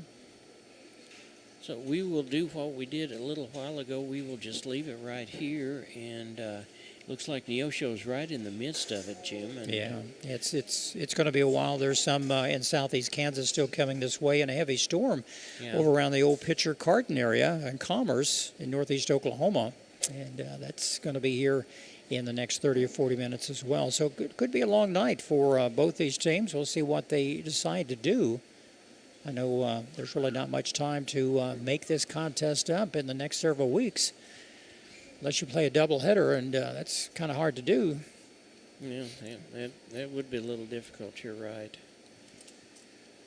We will just stop right here. We'll leave the camera on the field. As we see more action, we will be updating you along the way. You're watching the Lady Wildcats on the KNEO Neosho Wildcat Sports Network.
John Ball back here with you at Marion Family Sports Complex. It looks like we're going to wait until about 7 o'clock. By my watch, Jim, that's about 12 minutes away. And it seems like, it'll rain a little bit, let up, and then more rain's coming. And it looks like that's going to be the scenario for the rest of the night here in the Neosho Joplin area. But no score. Joplin couldn't score in the first and second innings, and Neosho at bat with a runner on first. But Coach B.J. Goodell was here just a moment ago and said that, about the only date they could make this up, John, would be on a Monday, October 6th, because both teams are in action this week with some tournament play, and the next week their schedules are pretty tight, and then the week after that, getting ready for districts. Yeah, it really are, and we've got a lot of softball to play between now and then. As we have told you already, but it bears knowing again, we're going to Republic tomorrow. Our pregame show will be at 4:30, and then we will start playing the 10-10 Republic Tigers of Lee Dishman, and I would imagine that we will see another southpaw over there. Jim, we're seeing Ava Wolf here tonight, but Piper Dishman is a southpaw also, so we'll have a chance to see her as well, and then we'll come right back home to Bob Anderson Stadium, where the Wildcats will, first of all, we will have an induction into the Wildcat Hall of Fame, and we'll recognize those people at halftime, but we'll be taking on the Webb City Cardinals. Well, John, I'm looking back towards the north, towards Joplin. It's a beautiful night. The skies have cleared, still have some clouds, but there's still rain out in the area. Then you look towards the south in the Crowder College area, and you can tell they're still getting some rain in that region, but we're sitting right next to Interstate 49 out by Highway 60, not far from Highway 60 and 49. Yeah. And crowd's still here, and a lot of faithful, a lot of parents and people that follow the Lady Cats. Well, Matt, like you said a while ago, you saw a man downstairs that his pants were soaking wet. If they're already soaking wet, you might as well just stick around, huh? And, tough it out. And some of the girls are back out kind of throwing the ball and kind of warming up. And coaches are saying, well, maybe we can get a few more innings in, and like to get at least 5 innings. Yeah, if we can get 5 innings in, that would be certainly a complete game. And I have a feeling that Monday on the 6th of October is open for both teams. But with as many ball games as both of these teams have got getting ready to go into district playoff, Monday would be a real good day to rest, I think. They needed some time off, and especially the young arms. I mean, a lot of these teams for district, John, have one really good pitcher. Then you have others that can fill in if need be, but they're not the pitcher that you want in some critical ball games, and especially in districts, it's either win or you go home for the year and you get ready for basketball or whatever the other sports you're going to take part in, especially for these young ladies. Yeah, and district playoff will be right here. It'll be here, and we've been treated to the opportunity to do that. And I will tell you the teams in our district that you'll be seeing. You'll be seeing Joplin, Carthage, Lee Summit West, who we beat pretty handily last weekend, Neosho, Ray-Pac, when they were always a tough ball club. At the time this was put out, the Cats only had 11 wins, but Ray-Pac was 11-4, and then Smith Cotton out of the Kansas City area as well. So it could be a great time to come out and enjoy some softball, a brand of which you rarely ever see, because as Jim, you pointed out, that's kind of the second season, and it is 1 and out, and all kinds of things can change if that happens. Certainly, and and you want to have a good record going into district, because there will be a bye for that top seed. You have 7 teams in the district, and Ray-Pac has had our number the past 2 years. We lost a heartbreaker last year, and 2 years ago up in Joplin with that young lady that just whiffed everybody. She had a night just kind of like Olivia Emery had the other night for the Lady Cats. And you get up there and you play some tough competition, and you face one of those teams you think nobody's going to beat that team. Then they go out the next night and they get beat 2-1. You go, how in the world does that happen? But the competition is so good when you get to the district level that, you better have your A game when you come to town. Yeah, you sure better do that. We will take a time out, and then we'll be back, and we'll have a better idea about when we'll get this ball game underway. You're watching the Ladies Wildcats on the KNEO Neosho Wildcat Sports Network. We'll be right back. Tally Tire at 18152 East Highway 86 is a proud supporter of local high school athletics. Tally Tire is your full-service car and truck headquarters. They carry name-brand tires such as Nexen, Mastercraft, and Uniroyal, ATC camper shells and bed covers, and do oil changes and tune-ups. Call Tally Tire today for all your automotive needs at 417-451-0457 or online at tallytire.com. The law offices of Wood & Peterson is sponsoring this portion of Neosho Wildcat Athletics, located at 217 South Lafayette, Neosho, and 431 Virginia Avenue in Joplin. They serve Southwest Missouri with personal claim representation. For more information, the phone number is 417-451-4141 or online at neoshoattorney.com. The law offices of Wood & Peterson are proud supporters of the Neosho Wildcats. A proud supporter of local high school athletics is Numac Electric. Serving Newton and McDonald County, they provide power for area homes and businesses and want to wish all the athletes much success throughout the season. For online bill pay and account information, the website is numac.com or 417-451-1515. Numac Electric, proudly serving Newton and McDonald County, where their slogan is your touchstone energy partner. The Sports Locker, located at 1206 Neosho Boulevard, Neosho, is a proud supporter and supplier of Neosho Wildcat Athletics. Open 10 a.m. to 6 p.m. Monday through Friday and 10 a.m. to 3 p.m. on Saturday. They carry all the biggest brands, including Under Armour, Nike, and Adidas sports apparel and equipment. Be sure to check out their Facebook page at Sports Locker Team Sales and Specials, or their number is 417-451-9300. Proud supporters of the Neosho Wildcats.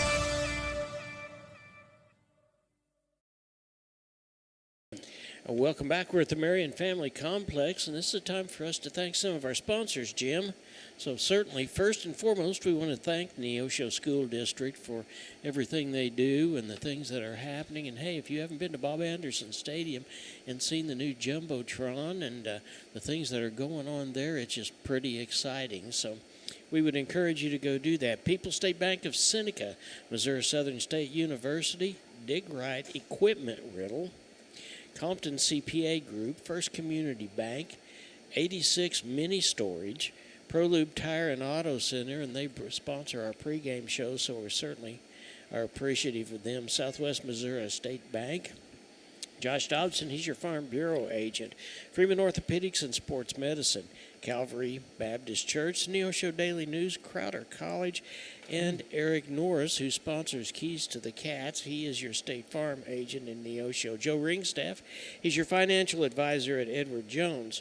Free Will Baptist Church, Family Market, Affordable Propane, a new one that we've got on this year is Show Me Realty, and we're appreciative of that. Edgewood Bowl, the Big Nickel, Free Market Physician Healthcare, and we're appreciative of them getting back on as well. Tally Tire, the law firm of Woods and Peterson, Numac, Sports Locker, KSN KODE, and looks like we're getting ready to go. Zach's Car Wash, McKay Roofing, Neosho Area Chamber of Commerce, Hillcrest Church of Christ, YMCA, Hillcrest Christian Healthcare Ministry, Banner Church of the Nazarene. We're grateful for all of those sponsors. Also, Access Family Care. We thank them. And we're about ready for action here. We're in the bottom half of the second inning. A runner at first. Andy Hart walked. Olivia Emery is coming to the plate.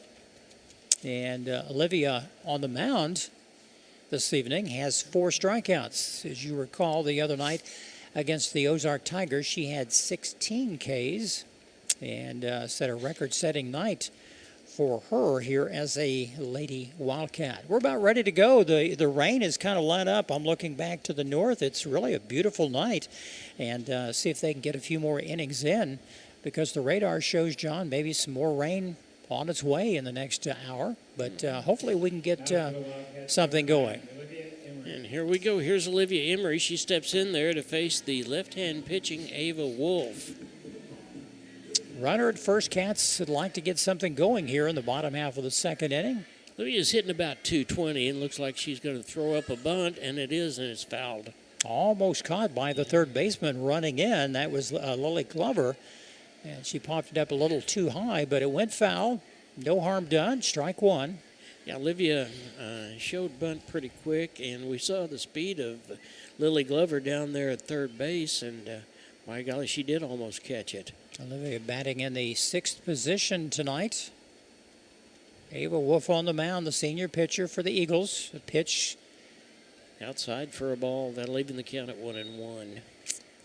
John, it's always fun to watch the umpires. They have their own little mannerisms, and sometimes they go slow, and you're thinking, you know, we've got that little pause. Well, was it a ball or strike? And it's even throwing the guys off here in the press box. Ball gets away from the catcher, and Miss Addie will run down, scamper down to second base.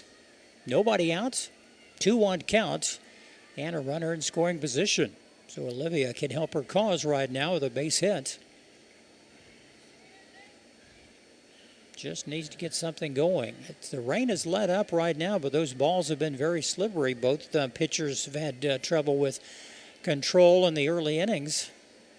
And the pitch, it's high and away. Yeah. Matt, looks like that they took your advice, because Ava Wolf does have a towel well. back there behind her back, and she reaches back there to dry that hand off. And the 3-1 pitch. And it's high. Ball four. So Olivia goes down. 2 runners on, no one out here in the bottom half of the second inning. Still no score. Joplin and Neosho. Here's Carly Mahiran, the right fielder for the Wildcats. She's another one in that Speed Demon group. Olivia's going to be, looks like a base runner for her, and that is number 17. It's Tinley Carell as a freshman. Tinley Carroll. Yeah, as a freshman. We will see her in the circle a little bit, Jim, before things are over with. We saw her the other night have an opportunity out in left field to catch a fly ball in order to finish the ball game. So she's getting some playing time in. First pitch in for a strike.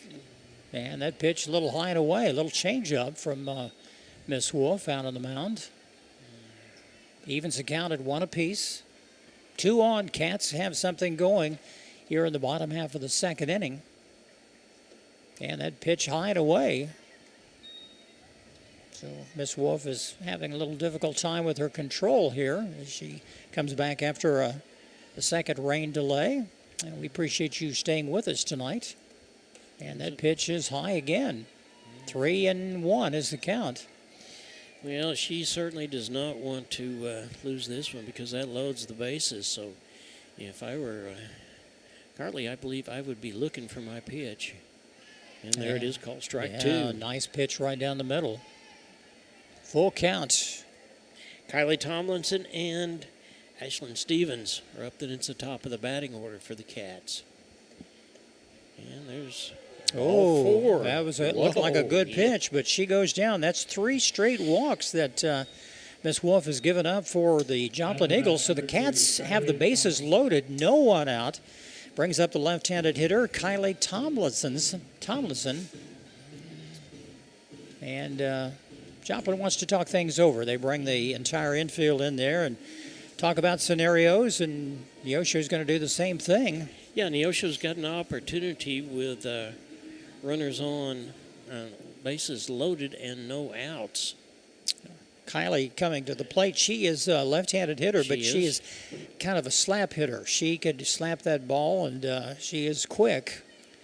But we need a base knock to score a couple of runs. Coach Angie Turner comes in over there and talks with all the girls as well. She's kind of a spark plug. When the girls look like they're going to get down a little bit, boy, she jumps right in and gets them going again. Well, 3 straight walks is put Miss Wolf in a little precarious position right now. No out, bases loaded. And she does a nice bunt. And she's safe at the plate. A bang play at the plate. She dropped the... And it was a nice bunt. And really, they'll count that as a base hit for Kylie. 1-0. Neosho. That looked close, John. I mean, I'll tell you what, it really was. I'm just glad I'm not the umpire. But the bases are still loaded. And here's a little gal that can turn on a pitch and go. We've seen her knock the ball. You wouldn't think she has power, but she knows how to use that bat. And she can hit to all fields. We're talking about Ashlyn Stevens. And swing and a foul tip. Strike one. Well, the Cats strike first. Boy, they could really break this open big time right now, John. We've got the, after Ashlyn, Autumn Kennard coming up. Yeah, we've got the top of the batting order coming up next. No one out. Base hit or ball placed. High and outside. Oh, that's called strike. Oh, it's called strike. I thought it was going to be a little bit high and outside. It did look high out there. So no balls and 2 strikes. Probably suicide bunt is not on again. Nope. Got her looking. So Ashlyn goes down. That's really the first strikeout of the ball game for Ava Wolf. Here comes Autumn Kennard. Base is still loaded. You don't want to hit into a double play, but you know, even Autumn just needs to give this ball a ride. And it's outside. Ava's really struggled here after coming back from the rain delay. They try to give her a dry softball. I know it's slippery. And another ball outside. 2-0 the count. On Autumn Kennard, she'll be followed by Kenan Smith. Autumn, the first time up, grounded out, just hit it right back to the pitcher. And it's in for a strike. Tinley Krul down at third base. She is the courtesy runner for Olivia Emery, and she's got a little bit of speed, Jim. We've seen her run. And the pitch, it's high. The catcher's getting a workout, John. Yeah, she is. 3 balls and a strike. You don't want to walk a runner in, but Autumn has the power where a base hit could score a couple. Well, Autumn's going to be fastball hunting, I promise. Oh, and she did just that. Hit down the ball left to field. Left field, and it looks like it's going to bounce, and it's a foul ball. Oh, just foul. We could barely see that down the left field line. Brings up a full count. Taylor Love over there to try to make the stop on that one. Once again, a reminder, you're in tune to the KNEO Wildcat Sports Network. Joplin visiting Neosho this evening. A couple of rain delays. This game normally over about this time. 3-2 pitch coming. And it's another one out in left field. You're going to tag up. Yeah, I know, and everybody is going to go. And another run comes in. Nice bit of hitting. It dropped in. Now to bat number 18, Kenan Smith. So Autumn is on down at first base, and that brings up Kenan Smith. The ball dropped in. 2-0 Wildcats. Base is still loaded. Kenan hits the ball where they ain't more than anything else. She's got more singles than anybody on the ball club because she can hit a ground ball right up through the middle, but she has hit a home run too. She hit a home run in that ball game against Lebanon. And foul down the first base line. Little check swing. Evens accounted, 1 apiece. After Kenan, it's Journey Arnold. Journey had a hit in the first inning. There's 2 dangerous hitters for the Cats coming up, Journey and then Sadie.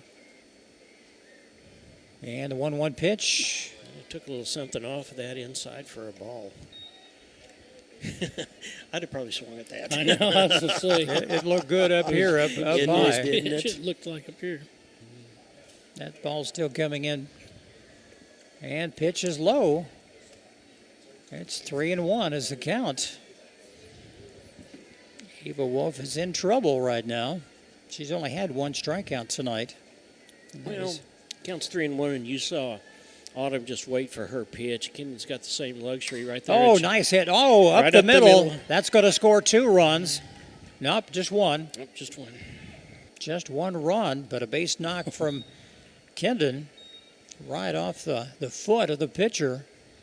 And then goes out and thought that would bring in 2, but they held her up at third base. Cats still have the bases loaded. 3-0 Neosho. And looks like we're... And Journey had a base hit, Yeah. clean hit out into right field, her first time up. And anticipate Journey doing the same thing, because she knows how important it is to get that ball into right field to get the runner home from third. Or if you hit it deep, you can sacrifice. And there's a pretty good pitch. She took something off of that one for a strike. Journey's come a long way, and since we first saw her 2 years ago, even on the basketball court, she has come quite the player. Ooh, little changeup. It was his second one of those like that. That first one was in there for a strike, and Journey certainly waited on it. So didn't fool her. Count even at one apiece, 1 out. 3-0 Neosho. Bases loaded. Oh, swing and a miss. yeah, she was trying to hit that one to right field. So, and she knows she missed her chance. I'd like to see Journey get ahead, then Sadie could come up. And the pitch. It's fouled away off to the right side, out of play. Hit up on top of the field house. John, there's over a lot of open territory between the center fielder and the right fielder. Yes, there is. They're playing her more towards the foul line on the right field. The pitch, ooh. Low. Ooh, that was so close. Yeah, leaving the count at 2-2. Cats have picked up 3 so far. The score's 3-0. We're in the bottom half of the second inning, and there's 1 out with the bases loaded. And the pitch, it's to right second base. That'll score a run. Well, Journey was out on a fielder's choice, but that scores another run. It's now 4-0 Neosho. 2 out. That brings up the third baseman, Sadie Leach. Sadie grounded out her first time up. She hits the ball. When she does, it's hit very hard. Crowd is quiet. And it's fouled away, out of play. Sadie just needs to wait on her pitch. She gets a little antsy up there and knows that she has the power, and she knows that she has something that can be a real contribution to the ball club. Well, this is the 9th batter of the inning, John, because Addie Hart, hours ago, was the, the leadoff hitter in the bottom of the second. That ball's into the dirt. Yeah, nice job by the catcher that time, Olivia Maines, to hold that ball in front of her. Cats still have runners at second and third. A base hit would score a couple more. 4-0 Neosho.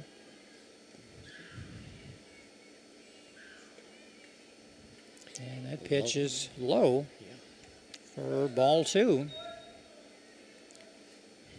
John, I'd like to see Sadie possibly get in and pitch a couple of innings and give Olivia a rest if they get a big enough lead. Oh, it's base hit. Right up the... Oh, shortstop picked it up. Oh, no, and here play. comes another run in. That ball was... 2 runs will score on the error, throwing error from the shortstop. 6-0 Neosho. So Sadie gets on. Off one glove to another. The shortstop made a valiant effort to get an out, but the throw was wide. And 2 runners scored. Good heads-up play by the Cats. Addie Hart is up. This is the second time she's been to the plate this inning. Yeah, she walked and was on first base before that rain delay a little while ago. She's still anxious to get her first. It'd be nice, John, if they could get a 10-run rule here, or 10-run inning. Nice pitch. Yeah, strike on the outside corner. Addie had a couple nice hits the other night in her last ball game. She walked her first time up tonight. Pitch a little high. Yeah, it's ball 2. 2 away for the Cats. Runner at first base. 6 runs are in. They've opened this game up. And that pitch is in for a strike. Yeah. Yeah, she just kind of watched that. She knew that obviously wasn't her pitch. She may be looking to line something out into right field as well. Yeah, it's fouled away back to the screen. Yep. But had to run and hide on that. Yep. 2 balls, 2 strikes, 2 out, 1 on. 6-0 Neosho.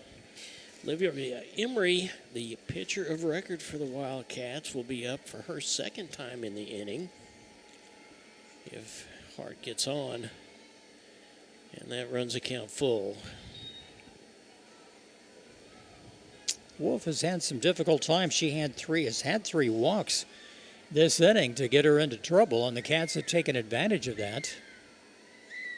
And a smash down to the second baseman. The throw to first in time, so Addie Hart grounds out to the second baseman, but the damage is done. 6 runs come across in the bottom of the second. That's our score. Neosho 6, Joplin nothing. We return after this on the KNEO Wildcat Sports Network. The Sports Locker, located at 1206 Neosho Boulevard, Neosho, is a proud supporter and supplier of Neosho Wildcat Athletics. Open 10 a.m. to 6 p.m. Monday through Friday and 10 a.m. to 3 p.m. on Saturday. They carry all the biggest brands, including Under Armour, Nike, and Adidas sports apparel and equipment. Be sure to check out their Facebook page at Sports Locker Team Sales and Specials, or their number is 417-451-9300. Proud supporters of the Neosho Wildcats.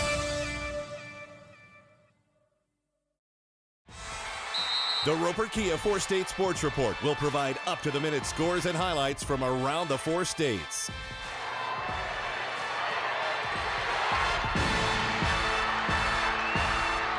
With ultimate local coverage from all your favorite teams. The Roper Kia 4-State Sports Report, weeknights at 6 and 10 p.m. Welcome back to the Marion Complex. It is softball tonight after a couple of rain delays, and did not seem to bother the Cats much, Jim, as they picked up 6 runs in the last inning. So after 2 innings of play, your Neosho Wildcats 6 and Joplin 0. Here is Taylor Love, the left fielder. Taylor popped out her first time up.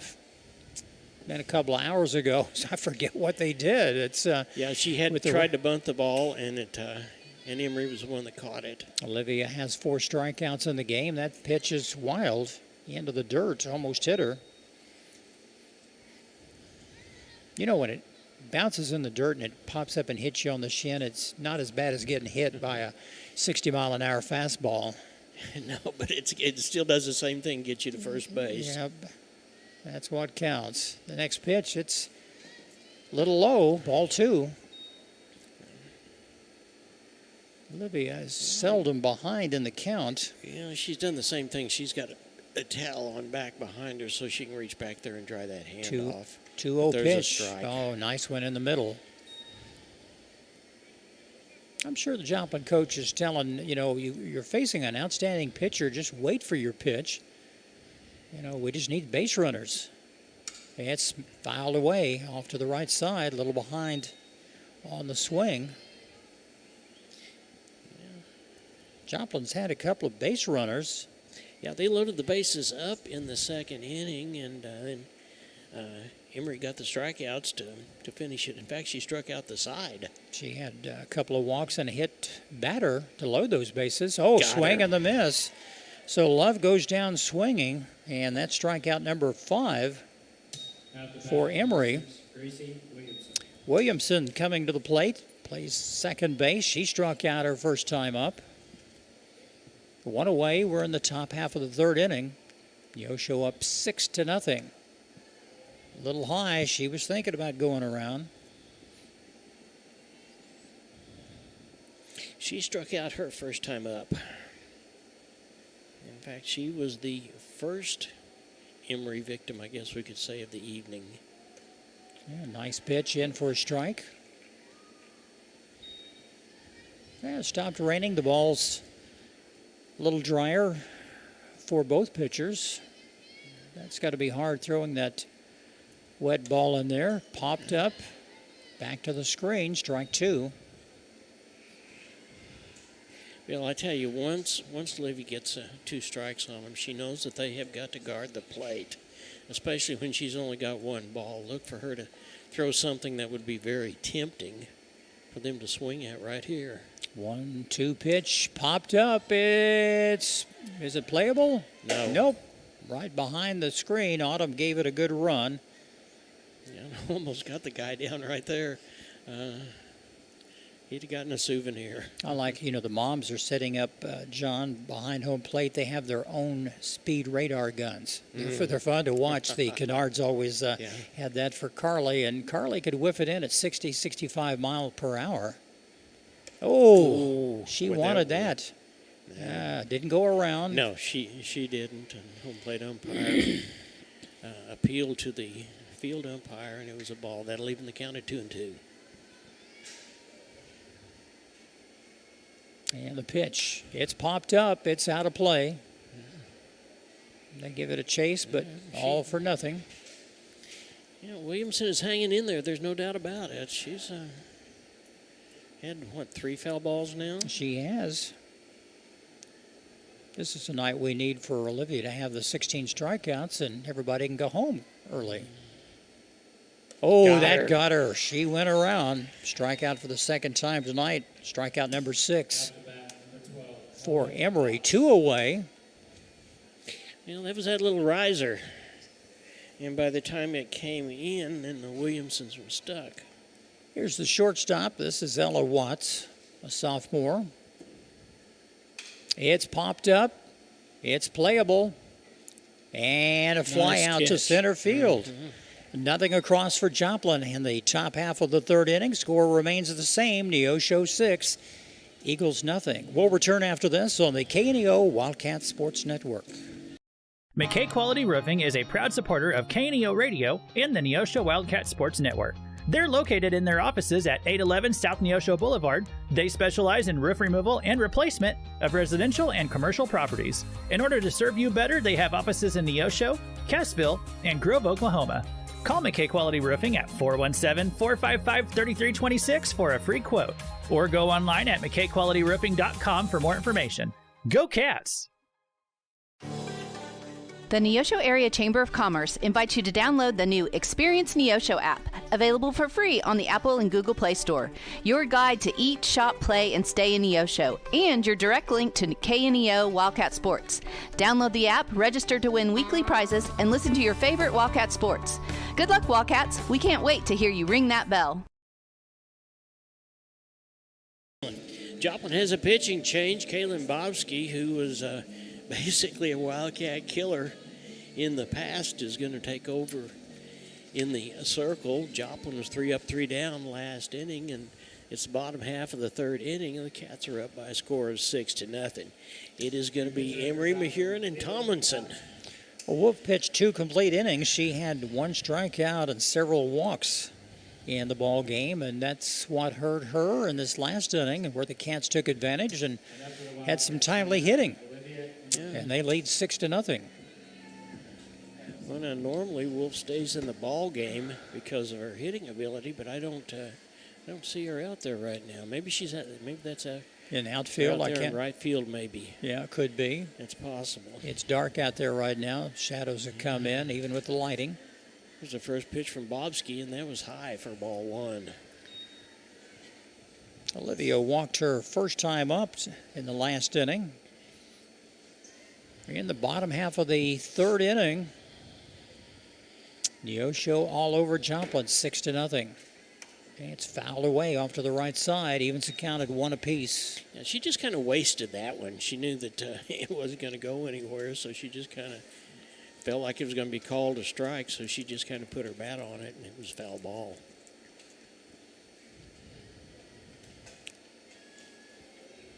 Bobsky settles in the circle, and the pitch. Ooh, There's nice a one. strike. Yeah, that's on the outside corner. Yeah. 1 ball, 2 strikes. No one's gone home. They've stuck it out. Hopefully they will be rewarded. The Neosho people anyway. There's a ball outside. A little high and out and away. It's not that far, Joplin. You can be there to the ball field within 20, 25 minutes from the high school. And the pitch. Oh, Got swing her. and a miss. She goes down. So a nice pitch. It was a good swing, too. She goes down, and Bobski's first strikeout, only second cat to strike out tonight.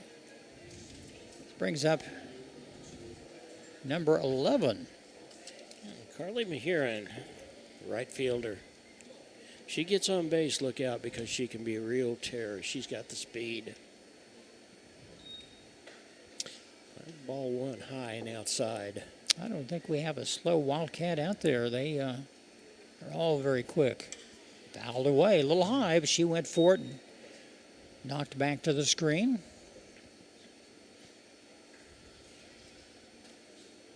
She sure got a piece of it, and Coach Goodell is telling her, make sure you get your hips into it. 1 ball, 1 strike, 1 away. Bottom half of the 3rd inning. Strike 2. Nobody on base for the Cats this inning. They've had a base runner at least in both of the first and second innings. Seemed like this game has gone on forever. We've had rain delays left and right tonight. Ball. Into the dirt. Yeah. Turf. Into the brown turf. It looks like dirt, doesn't it? It looks like dirt. Yeah. No, it's a good thing because if it, had been natural turf, we wouldn't be here tonight. It had been too wet and too dangerous for the young ladies to be playing on. Oh, smashed down to the shortstop. Now watch this. Got her just in time. Now to bat number 2. So Mahurin grounds out to the shortstop. Good throw. There's 2 away, and that brings up Kylie Tomlinson. She had a base knock last time up. Knocked in a run. And the pitch outside, low and away. Well, the Cats need to get something going here. Bottom half of the 3rd inning, 6-0 in favor of the Cats. Oh, swing and a miss. Kylie likes to slap at the ball. I've seen a lot of left-handers do that and slap it out in left field, and they're so quick they can make a single into a double. Yeah, Kylie executed that suicide bunt a little while ago just perfectly. And it scored a run at the plate. Bang, bang play.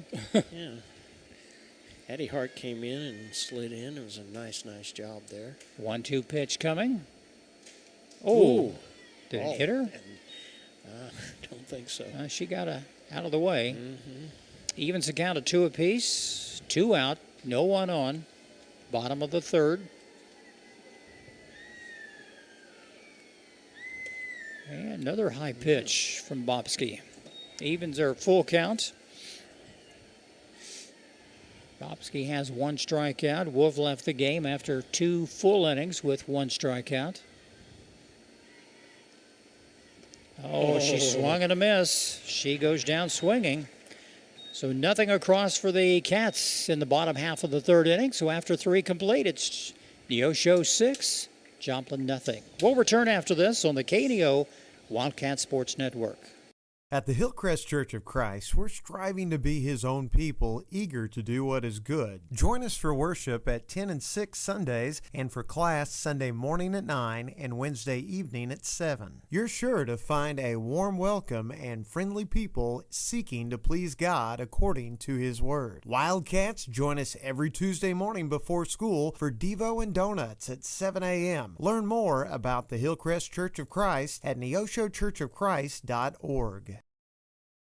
The Freeman Family YMCA is a proud sponsor of high school sports. Serving the four-state area, the Freeman Family Y believes in putting Christian principles into practice through programs, building a healthy spirit, mind, and body. With 2 locations to serve the area in Grove, Oklahoma, and Neosho, the Freeman Family Y open 5:30 to 9 Monday through Saturday, 1 to 5 on Sunday. For more information, you can go online to ymcaswmo.org or call us at 417-455-9999.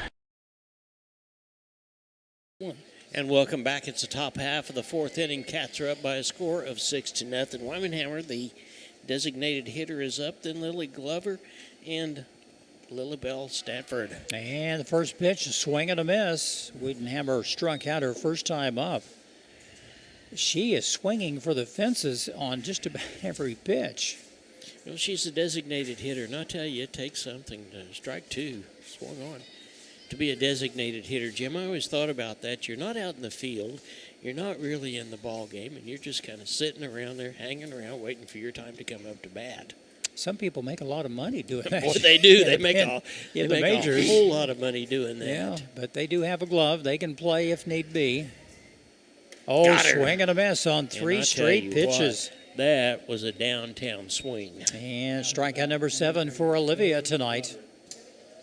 Brings up Lily Glover, the third baseman. And Lily struck out her first time up. Let's see if Olivia's getting into her groove here tonight. Swing and foul tip. Off to the right side. That was a fastball on the outside corner, which would something you would expect her to do. Olivia's kind of coming into her own right now, kind of getting over that shaky start she had with some couple of walks she gave up. Ooh. A little bit high for a ball. That'll even the count at 1-1. Glover is a senior. Several seniors on this team, but Glover's been one that's played all 4 years. Ooh, that was a nice pitch in for a strike. Took a little something off of that one and had a little action on it, actually. John, the heat's coming. It's going to be a high pitch, and she'll make her go for it. It's fun to guess.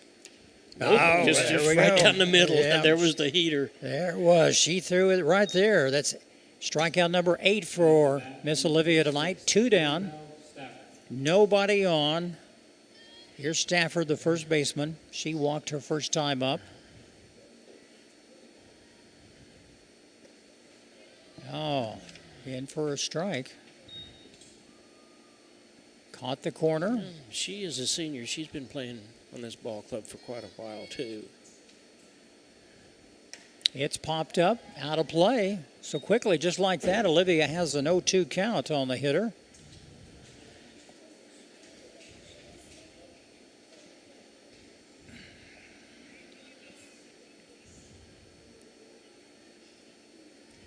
Nobody on for Joplin. We're in the top half of the 4th inning.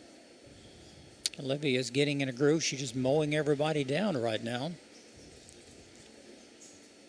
There it was. Got her. She went down. She's strikeout, and strikeout number 9 for Olivia. So after 3.5, score remains the same. Neosho 6, Joplin nothing. We'll return right after this on the KNEO Wildcat Sports Network. The Freeman Family YMCA is a proud... Americans have a big healthcare problem. Over 100 million citizens carry medical debt while spending on overpriced and complicated health insurance. As Christians, we don't have to pay for a broken system. Christian Healthcare Ministries is a faith-based alternative to health insurance at half the cost. Plus, you can enroll at any time. Stand up to insurance and join CHM today. Family Market, located at 201 North Neosho Boulevard, is your friendly hometown grocery store with delicious deli and the best selection of fresh meats and beautiful produce. Family Market can also take care of all your catering needs. Whether your upcoming event is big or small, Family Market can handle it all. Call 451-0057. That's 451-0057. Check out the Family Market Facebook page for weekly specials. Go Wildcats from Family Market of Neosho. Well, Jim, it is the bottom half of the 4th inning. Ashlyn Stevens is up, then it's the top of the batting order. So far, we've had 2 runs produced by the top of the batting order, and we've had 1, 2, 3, 4 produced by the bottom half of the batting order. So this will be a good opportunity for us to pick up another 5 or 6 runs. We just got to put the barrel on the ball. We could do it. They, our 7, 8, 9 hitters have done well in the past couple of games. They just get on base and let somebody knock them in. And that's been the case tonight as well. Oh, what a nice hit to right center field. That's going way back. Oh, caught at the warning track. What a nice hit from Ashlyn Stevens. You're right, John. She can surprise you. That was a nice hit and a nice pickup by the center fielder, Carly Howard. Yeah, Howard did a really, really nice job of going over and seeing that ball because it was right back there on the warning track. Here's Autumn Kennard, catcher. Pitch is high, ball 1. Autumn tonight has grounded out and also had a base hit. Brought in a run here in the last inning, or 2 innings ago, back in the 2nd inning. We're in the bottom of the 4th. Pitch low and outside. Yeah, the thing about with this day and age, with the number of videos that are out there, the number of games that are out there, people know what Autumn's going to do, and they're not going to throw her a pitch. And that's too bad. And the pitch is high. She's been a good hitter. I remember seeing her from her freshman year. She's now a senior. 3 balls and no strikes. We'll see if she gets the red light if the right pitch comes. Nope. A call strike 1.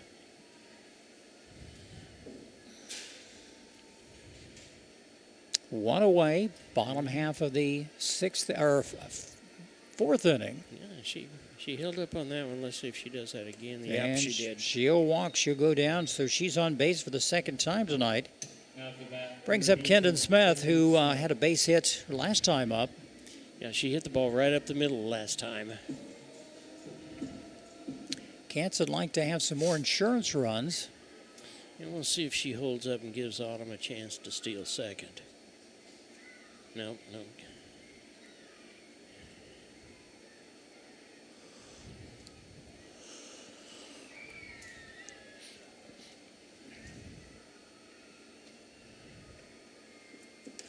There goes Autumn. Runs down to second base. She slides under the tag. Nice steal. And a runner in scoring position for the Cats with just 1 away. Good heads-up softball by the ladies. Yeah. Journey Earl and then Sadie Leach in this bottom half of the inning, and there is a foul ball. Out of play. Little catcher for Joplin, John. She has had the workout tonight. Yeah, she has. Olivia Manus, she sure has, and she's kept the ball in front of her. That's catcher's main job, is to keep the ball in front of you. 0-2 count. Ball high and outside. Bobsky coming in on relief of Ava Wolf. She has 2 strikeouts in her 1 inning of work. And that ball low and gets away, and Autumn Kennard scampers down to third base. Good heads up right there. So a base hit or long fly ball would score another run for the Cats. Any way they can get the runs over the plate, they will take it. Infield playing in. Oh, base or pop up on the left side. And Autumn's going to run to the play at the plate. She's in there safely. And she's safe. The ball got away from the catcher. Autumn came back.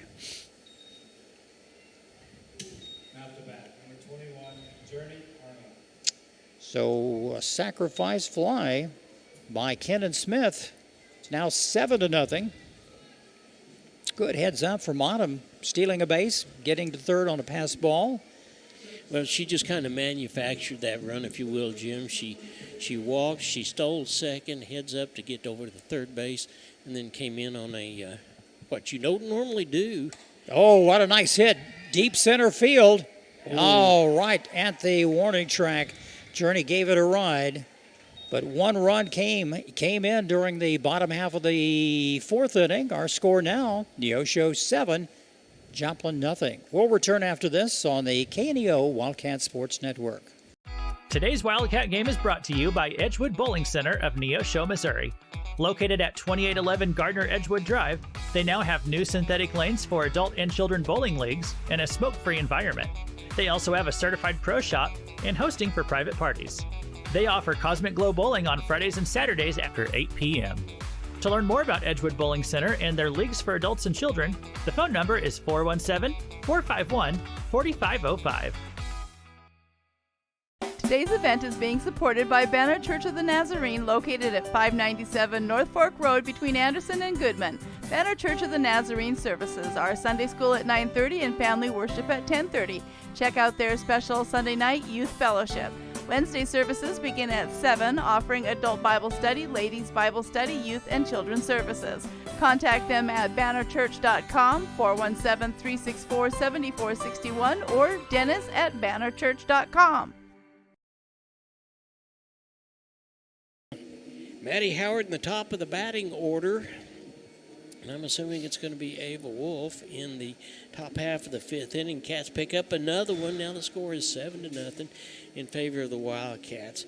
Olivia Emery struck out the side the last inning, and she looks like she is getting more and more into her groove, Jim. She's settled down. She's had a rough couple of innings, but no damage done. Jessica Maddle, the right fielder. Medell is how they pronounce that last name. She is a junior for Joplin. Olivia would like to have another good inning. Olivia has 9 strikeouts already, John. And there's a first pitch. It's swung on, strike one. I think at some point, Jim, you're right. I think we're going to see Sadie Leach. But Olivia is such a competitor, though. I mean, you want to give her every opportunity. Swung on, strike two. Jessica got hit by a pitch, one of those pitches that got away from Olivia in the early inning and popped up and hit her. Got her. Strike three. Well, it's foul tip. Foul tip. It Otto wasn't able to hang on to it. Olivia's throwing a little harder right now. She's past couple of innings. She's settled in.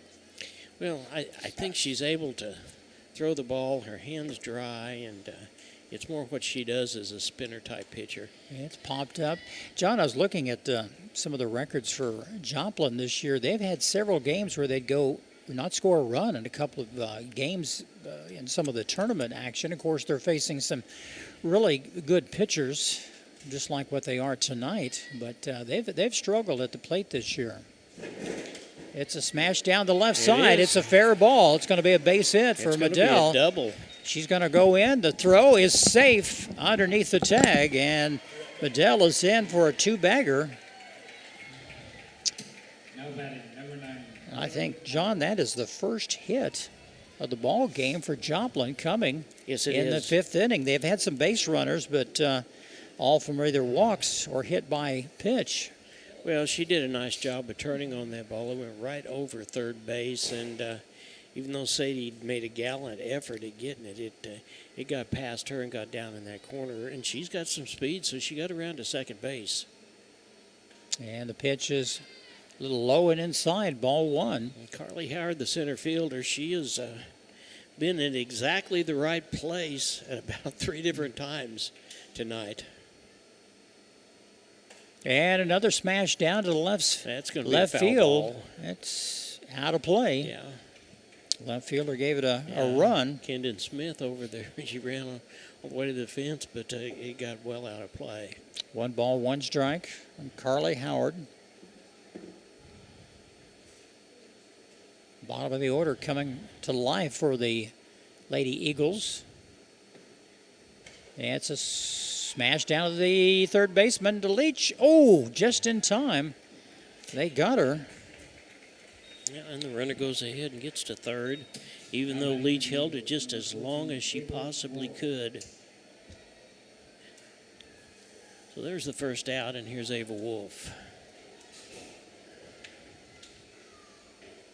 Batting from the left side, one away. She could knock in a run. Scores Neosho 7, Joplin nothing. It would not surprise me at all to see, and there is a foul ball. The Cats get an infield play with the experience of Autumn catching if they won't go home with it. Some dark shadows out in right field. Ooh, pitch got away. They're going to try to... Nope. She says she got hit. So Wolf goes down, hit by pitch. Number 2, Taylor Love. Brings up number 2, Taylor Love, coming in. She struck out her last time up, and she's popped out her first time. Runners on the corners for Joplin. They'd like to get something going, get back in this ball game. I'm just going to look down. She's looking over at Coach Stackhouse. Now looks down at her wrist coach. It's popped up. Easy work. Autumn Kennard comes in. Second time she's popped up in the ball game. 2 away. Still 2 on. There's Williamson. She struck out twice tonight. But it seems like that Joplin is at least getting the bat on the ball. They were not able to do that in the first 4 innings. Joplin has some good hitters. They've just been woofed tonight by Miss Olivia out on the circle. Williamson struck out twice. It's popped up. It's foul ball, strike 1. I know Love popped that up. It was one of those, you're mad at yourself. Kind of like when you get around the green and you muff it, with the pitching wedge. And you go, I can do better than that. It's a nice smash to right center. It's caught dead center. Play. And that'll end the inning. Williamson gave it a ride, but nothing across. 2 left on. Nothing for Joplin in the top half of the 5th inning. And our score remains the same. Neosho 7, Joplin nothing. We'll return after this on the KNEO Wildcat Sports Network. Locally owned, operated, and here for you. Check out the new face of the Neosho Daily News, covering Newton County, highlighting area residents, businesses, school news, sports, and more. Find us on Facebook at Neosho Daily News or call 417-451-1520.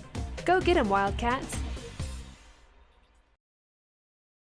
This is Pastor Barry Reel from the First Free Will Baptist Church of Neosho. Though our culture seems to be rejecting the idea of truth, we remain committed to obeying God's Word by speaking the truth in love. We would love to share God's truth and love with you. We're located at 960 Burr Crossing Road in Neosho, and we meet on Sunday mornings at 10:45 a.m. and then again on Sunday and Wednesday nights at 6 p.m. Find us on Facebook at First Free Will Baptist Neosho or call 918-413-5465. Missourians know we've got their back.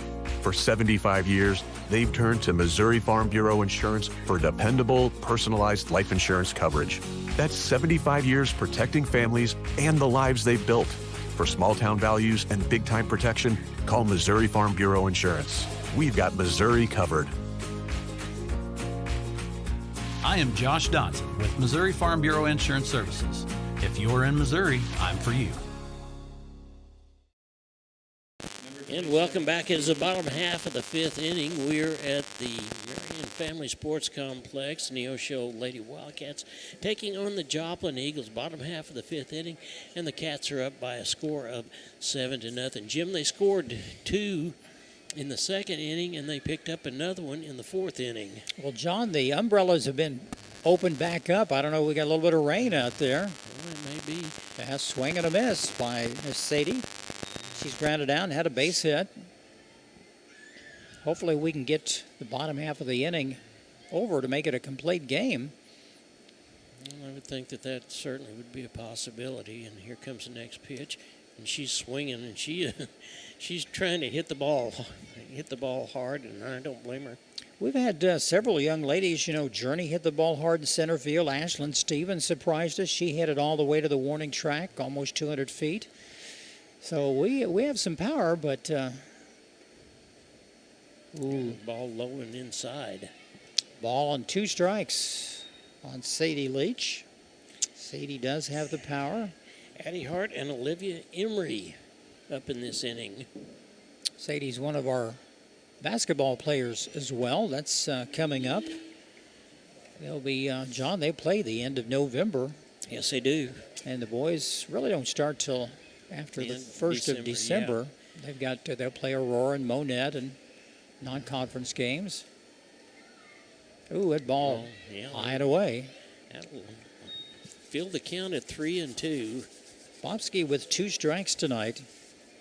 Wolf pitched the first 2 innings. This is the 3rd inning for Bobsky. Emery struck out and Tomlinson struck out, but Cats need base runners. Got her struck out, so that's her 3rd strikeout tonight. Sadie goes down. Yeah, Sadie was looking at that, and she knew the minute she thought, gosh, I wish I had that pitch back. I want to check the radar right now and see what, we got a little bit of rain out there. It's not heavy, but just enough. It's annoying is what it is. Yeah. Hart has scored once. She walked in that big 6th inning and came around to score, and then she batted again in that same inning and grounded out 4-3. Addie can put the ball in play just about everywhere. Nice swing and a miss. Yeah, she was trying to hit that ball to right field, it looked like. So, looking at rain, more rain coming in out of Joplin. Earlier, an hour ago, it was just a beautiful night, and more rain coming this way. Tomorrow should be nice. That ball behind her, got away from her, and he's saying that's it. Is that the game? No, they're going to call it. It's raining, and it's raining too hard, so we'll stop for a few minutes and see. Now, realistically, it very much is a ball game. I mean, if we've gone 5 innings, and Joplin was up, and the coaches are going to go over and talk about it and see. It'll be eventually up to the umpires, I guess, but the coaches have to be in agreement for. Well, I think that's probably what's going to happen. I think the home plate umpire took the balls over to get them inside and dry it, and they're talking about it, and maybe he's saying, "I don't care. What do you guys want to do?" And I'm sure that. Yeah, this rain has set in. Looking at the radar, it's just going to be this way for a while, and you don't want to have these young ladies playing at 9 o'clock at night for a game that's pretty well decided with a 7-run lead. Yeah, and I'm sure Coach Hallett does not want to quit. He's a competitor and always has been a competitor, but I think at some point you look and see how long this is going to be and what it's going to take, and we may wait just a few minutes before. Well, the Wildcats have done what they needed to do. They came back in the 2nd inning and scored 6 big runs. And then they picked up another run in the 4th inning, and the score is 7-0 in favor of the Wildcats, and it is the bottom half of the 5th. There is 1 out, and Addie Hart is up for the Cats. Then it'll be Emery and Mahiran. Well, the last pitch from Bomsky, I think, straw that broke the camel's back to postpone this game again was the pitch was behind her, and you can see right there how hard it's raining. It is really coming down now. And it's look in the lights. Yeah, you can see it. Yeah, it's just a heavier rain. This is the heaviest rain we've had so far this evening. Game started at 5 o'clock on time, a little before 5, and here it is 3 hours later, and we've had 2 delays so far. And but they would have, John, if this had been the bottom of the 6th inning, I think there'd be no decision on this. But since we're in the 5th, and the home team's at bat, they have a good lead. It's not like it's a 1-0 ball game, and and you're going to stick it out. But that's up to coaches and the umpires.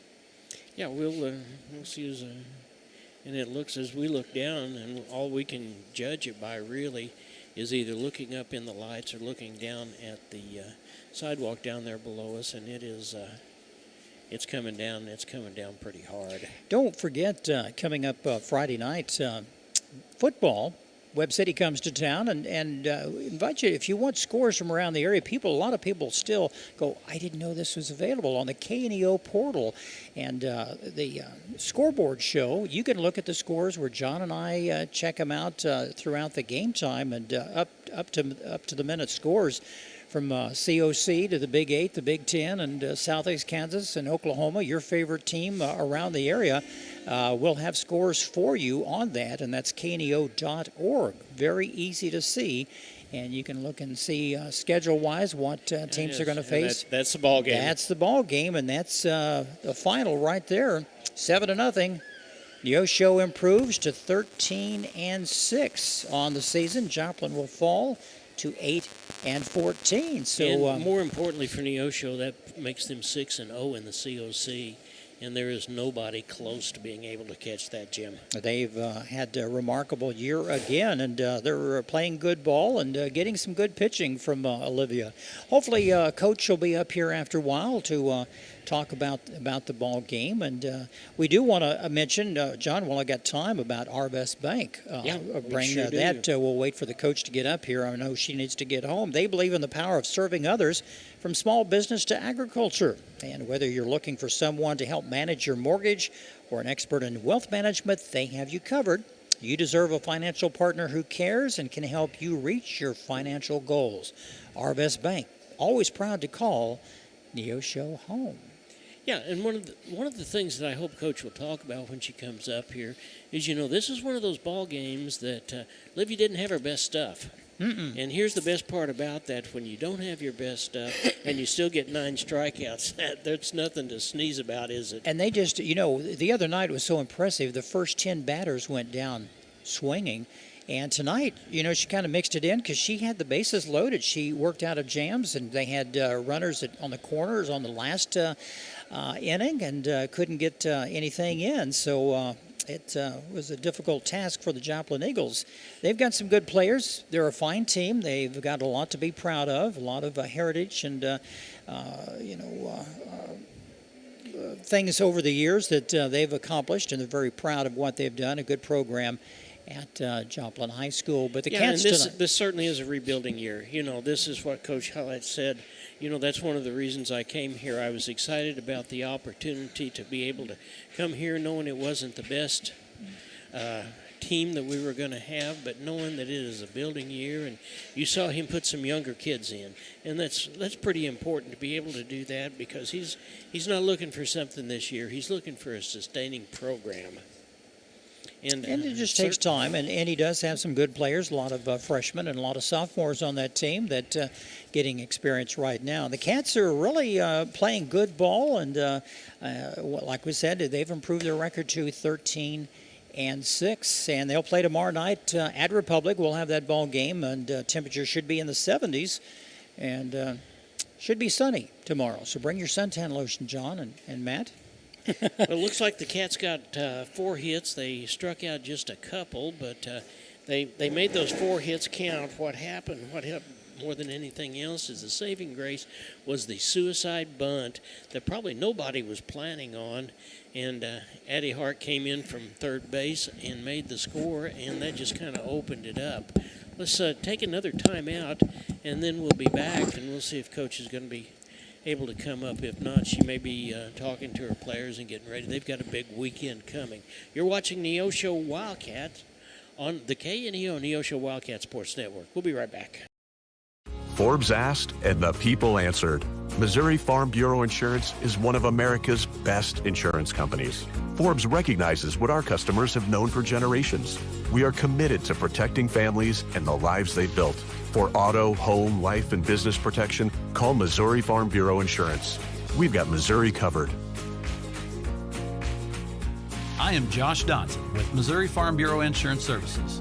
If you're in Missouri, I'm for you. You found it. The ultimate car wash. The one that leaves your vehicle looking brand new every single time. Do we have a prep team that pre-washes? You bet. Over 300 ports applying soap to your vehicle? Yes, sir. 40 high-pressure nozzles providing over 2,500 PSI of pressure? Who wouldn't? Buff and dry features that dry your car along with combined 100 horsepower blowers? Try 150. Be careful, we might just blow you away. Today's Wildcat game is brought to you by Edgewood Bowling Center of Neosho, Missouri. Located at 2811 Gardner Edgewood Drive, Welcome back to the ball field. The ball game has been called, and the coach is coming up, and she's going to be visiting with us. And in just a minute or two, it was probably she's a competitor, so I'm going to say that was not the type of ball game you really wanted, but you'll take it. 100% correct. I've known Jaren for a long time. We used to work together at Liberal, and so definitely not the way that I wanted that to go down for that matchup with him. Not going to say that I won't take the win against him, but yeah. But at the end of the day, no, you hate. I mean, and that's why we end up in the delays we were. Derek was right. Him being the home plate umpire it's too big a game to just sit out there in the rain and have pitchers and too good of pitchers to just sit out there and let them just have no control and throw. And also you don't want somebody getting hurt because somebody loses control and hits somebody with a ball and on the turf and everything else. So just a frustrating night. If we could look into the crystal ball, we would have played last night. But everything on the radar and everything that said was last night was a terrible night to play.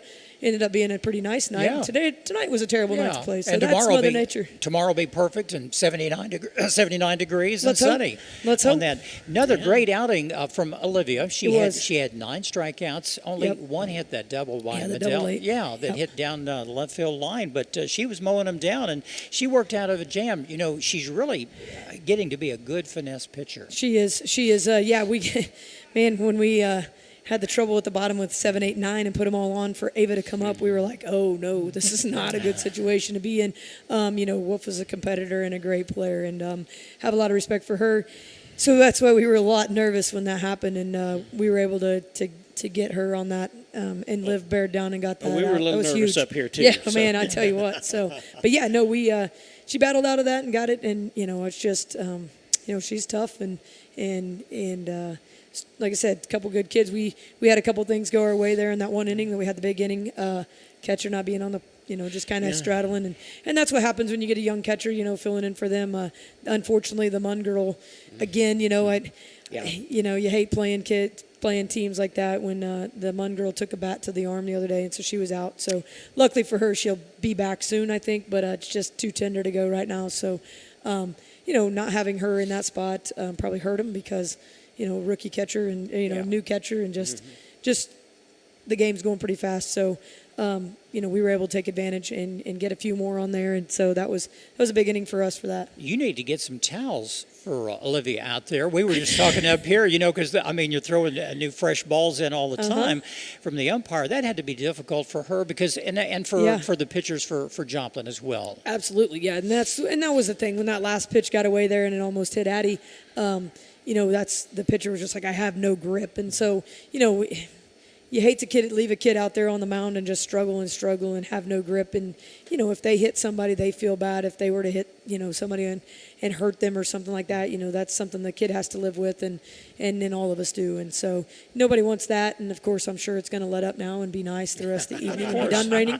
Tomorrow we go to Republic, and then over the weekend it's up at Central Missouri at Warrensburg. And we thought you might put Sadie in late in the ball game. We had talked about it. We had her warmed up the very beginning of the night, and then we hadn't really warmed her up since then. And then we had talked greatly about going back to that. Not gonna lie, Liv's been so dang close with some no hitters that I kind of decided that if she had one, I would see what happened, and she still had one in the 5th. Yeah. So I was like, and then that's probably my fault. That's probably why we gave up the double because I thought about it. And right before that pitch happened, I thought about it. I was like, man, we should go to Sadie. Oh, she's still no hitting her. And so you just don't talk about those. You don't think those things out loud, sure. And I didn't say it out loud, but I thought it. And dang it, we gave up the double. So. Well, obviously she didn't have her best stuff tonight. Oh, absolutely And she not. continued to get herself out of jams. And Fights and fights. that's the competitor that That's you want, someone who 100%. doesn't have their best stuff and still mows people down. I walked by her when she was warming up today, and I said, "Hey, a nice little rain, just what a spin pitcher loves, right?" And she's like, "Yeah, no." So, yeah, that's definitely not the kind of grip that a spin pitcher wants. You know, if you're an overpowering fastball pitcher, you can usually find enough seams to throw through and go from there. But man, when you're trying to spin it, it's tough. And it's a good thing you have a nice artificial turf, because 100%. otherwise, you know, it'd been dangerous to play out there slipping and sliding. And We were laughing in the first rain delay, and I said, "Man, I've sat through more rain, lightning delays waiting on softball to play in the last 2 weeks than I have the 15 years prior to this year, I'm pretty sure," in which my husband that helps me and has helped me, and says, "Yeah, but we always played on dirt, so his first sight of rain, we all went home." I'm like, "Well, this is true too, but we didn't get rain the last week, so we just sat in lightning." We got to stop this, because last week, I've got a dog at home with a diaper on it, so I need to get home, you know. 100%, yeah. I laughed and said, "Man, we just need to make our official start time 7:00 right now." That seems to be, everybody told me come to the fall, it's better weather. I'm not really sure yet. I'm not sold on this yet. No. Well, Coach, congratulations again, and thank you. It's always a pleasure, and we'll look forward to seeing you tomorrow night. Tomorrow night's a big one. We just need to go out there and relax and play and do what we can do, and not want the game too much. Sometimes that happens. You get a little too excited, and then you get a little over anxious, and you swing a little harder. And hey, those miss some guys are things. 10-10, and that's probably the best 10-10 ball club in the conference. 100%. They're dangerous. I mean, it's they're in their gun, and they don't want to lose to us. I mean, that's the for sure thing. So Game time 5:00. Pregame at 4:30. Hopefully it's we know it's going to be nice. It's going to be tomorrow. nice, yeah. And he said earlier they were still dry enough they thought they would be fine tomorrow. So that's good news. And so we'll look get that forward one in and get it in, and maybe our JV get to play finally again. Yeah, We had a doubleheader for them the other night. And that's what we just talked to Joplin about, trying to pick up a doubleheader with them. The girls on our off night. complimented you again. A couple of the JV girls were up here working the scoreboard and stuff. And I said, "How's the coach doing?" She said, "Oh, we love her." Yeah. They're really nice young ladies. They and, are. I mean, you couldn't ask for better kids. I'm very blessed to step into a situation with such good athletes and such good kids. Just fun to be around, and they take their work seriously, but at the same most of the time. And but no, they compete well, but they're just good kids that are fun to be around. And we and always willing to help out. With a lot of the varsity kids came up and helped out with a bunch of the stuff up here the other night for the JV doubleheader, and they were quick to repay. And they were playing music John and I didn't understand, but 100%. Yeah, exactly. Congratulations, Coach. We'll see you tomorrow night. I appreciate it. We'll see you tomorrow night. Okay, thanks very much. Once again, the post-game show brought to you in part by Arvest Bank here on the 4 states, and we always appreciate them. John, once again, final score 7-0. Neosho over Joplin, and we'll do it again tomorrow night. Pre-game show 4:30, game time hopefully around 5:00 over in Republic. The best part about this post-game show is we talked long enough that it's not raining anymore and we can get out of here. I like that. So for Jim Jackson, Matt Ball, I'm John Ball. Be with us tomorrow night in Republic for a big softball game with Coach Lee Dishman and the Republic Tigers. And then on Friday night, we will be at Bob Anderson Stadium when the football Cats take on the Cardinals from over at Webb City. So until then, we will see you next time, and go Cats! This has been a live production of KNEO Sports. This broadcast may not be reproduced or retransmitted without the express written consent of KNEO Sports Network. This has been a sporting outreach of KNEO Sports Network, reaching into communities to make a difference for eternity.